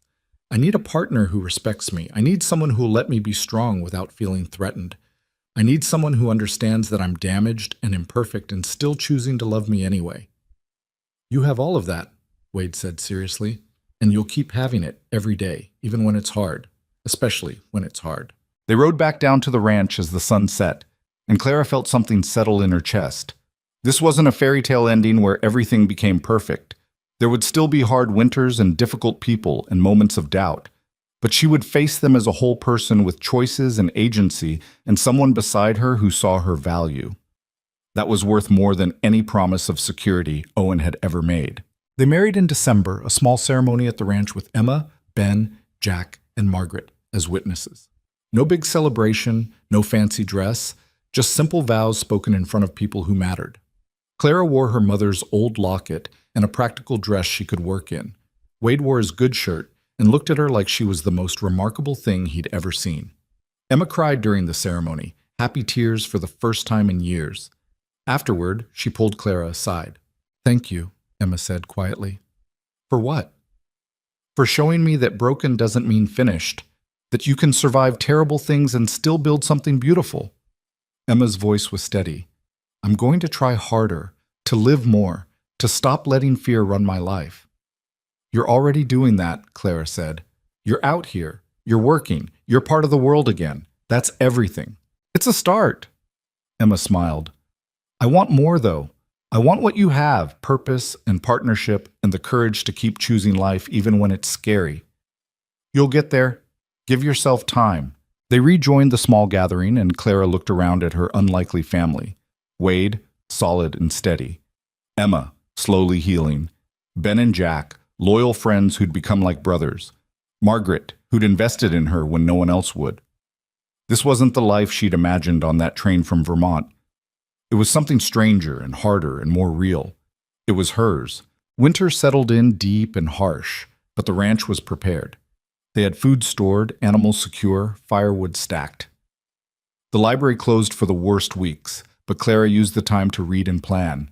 She and Wade spent long evenings by the fire, talking about the future, expanding the library, maybe starting a small school, eventually building a house on the land Wade had deeded to her. Emma joined them most nights now, no longer hiding upstairs. She'd started talking about maybe visiting other ranches, maybe even going into town for gatherings. Small steps, but real ones. On a particularly cold night in February, Clara sat writing in the journal Wade had given her the previous Christmas. She'd filled half of it already with thoughts, plans, observations about the strange life she'd built. She wrote, "A year and a half ago, I got on a train believing I was too quiet, too forgettable, too broken to matter. I believed the lies people told me about my worth. I let myself become invisible because I thought that was what I deserved. But somewhere between the train platform in Vermont and this mountain ranch in Montana, I learned something crucial. Strength doesn't come from being loud or confident or fearless. It comes from showing up anyway, even when you're terrified. From doing the work even when no one's watching. From building something real even when everyone says you'll fail. I learned that being broken doesn't make you useless. It makes you human. That being quiet doesn't make you weak. It makes you thoughtful. That needing help doesn't make you dependent. It makes you part of a community. Most importantly, I learned that you can survive terrible things, betrayal, abandonment, violence, fear, and come out the other side not just intact, but stronger. Not because you're special or chosen or blessed, but because you refuse to let circumstances define your worth. The frontier is brutal. It kills people who aren't prepared, but it also reveals who you really are when all the pretense and social expectations are stripped away. And it turns out I'm not the fragile, invisible girl Briar Glen dismissed. I'm someone who builds libraries and survives blizzards and stands her ground when threatened. I'm someone who deserves respect and partnership and a place in the world. That's what I want other women to know, especially women who feel invisible or trapped or convinced they don't matter. You are stronger than you think. Your quiet voice is worth hearing. Your need for independence is valid. Your scars don't disqualify you from happiness. They prove you're a survivor. The world will tell you to be smaller, quieter, more convenient. Don't listen. Build your life on your own terms. Choose people who see your value instead of your flaws. And when you face storms, and you will face storms, remember that survival isn't about being unbreakable. It's about knowing how to rebuild. Clara closed the journal and looked around the warm room. Wade was reading by lamplight, his reading glasses slipping down his nose. Emma was mending a shirt, her hands steady and sure. Outside, snow fell heavy and silent, burying the world in white. This was her life now. Not perfect, not easy, but wholly, completely hers.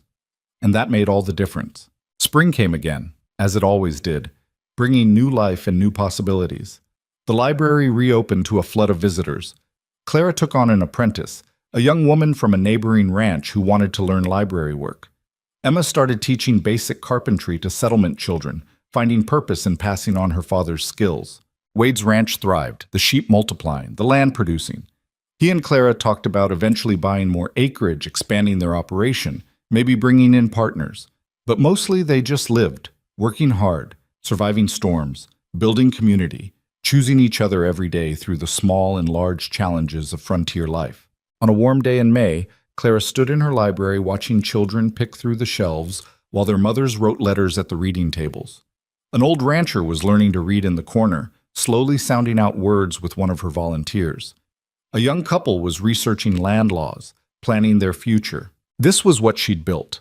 Not just a building full of books, but a space where people could learn and grow and transform, where quiet voices were heard and small dreams were respected, where being broken didn't disqualify you from mattering. Emma appeared in the doorway, dusty from carpentry work. Ready to head home? Clara looked around one more time, then nodded. Ready. They rode home together through the lengthening afternoon, talking easily about mundane things, what to make for dinner, repairs needed on the barn, plans for the coming week. When they reached the ranch, Wade was waiting on the porch, and Clara felt that now familiar warmth spread through her chest. This was home. Not because it was perfect or easy or what she'd originally planned, but because it was real and earned and chosen. She'd crossed 1,000 miles to marry a stranger and found instead a life she could claim as entirely her own. She'd faced abandonment and violence and endless work, and discovered she was strong enough to survive all of it. She'd learned that the quiet girl dismissed as too fragile to matter was actually a woman capable of building libraries and families and futures from nothing but determination and refusal to disappear. That lesson, that you are more than what the world tells you, that your strength comes from surviving, not from never breaking, that choosing yourself is the bravest thing you can do, was worth every mile of the journey. Clara dismounted and walked toward her husband, her sister, her home. Behind her, the mountains rose sharp against the sky, indifferent and eternal. But here in this valley, she'd built something that mattered, not grand or legendary, but real and solid and hers. And sometimes that's the most radical thing a woman can do, survive the world's attempts to make her small, and build a life so full and true that no one can deny she exists. That was Clara's story. And it was enough.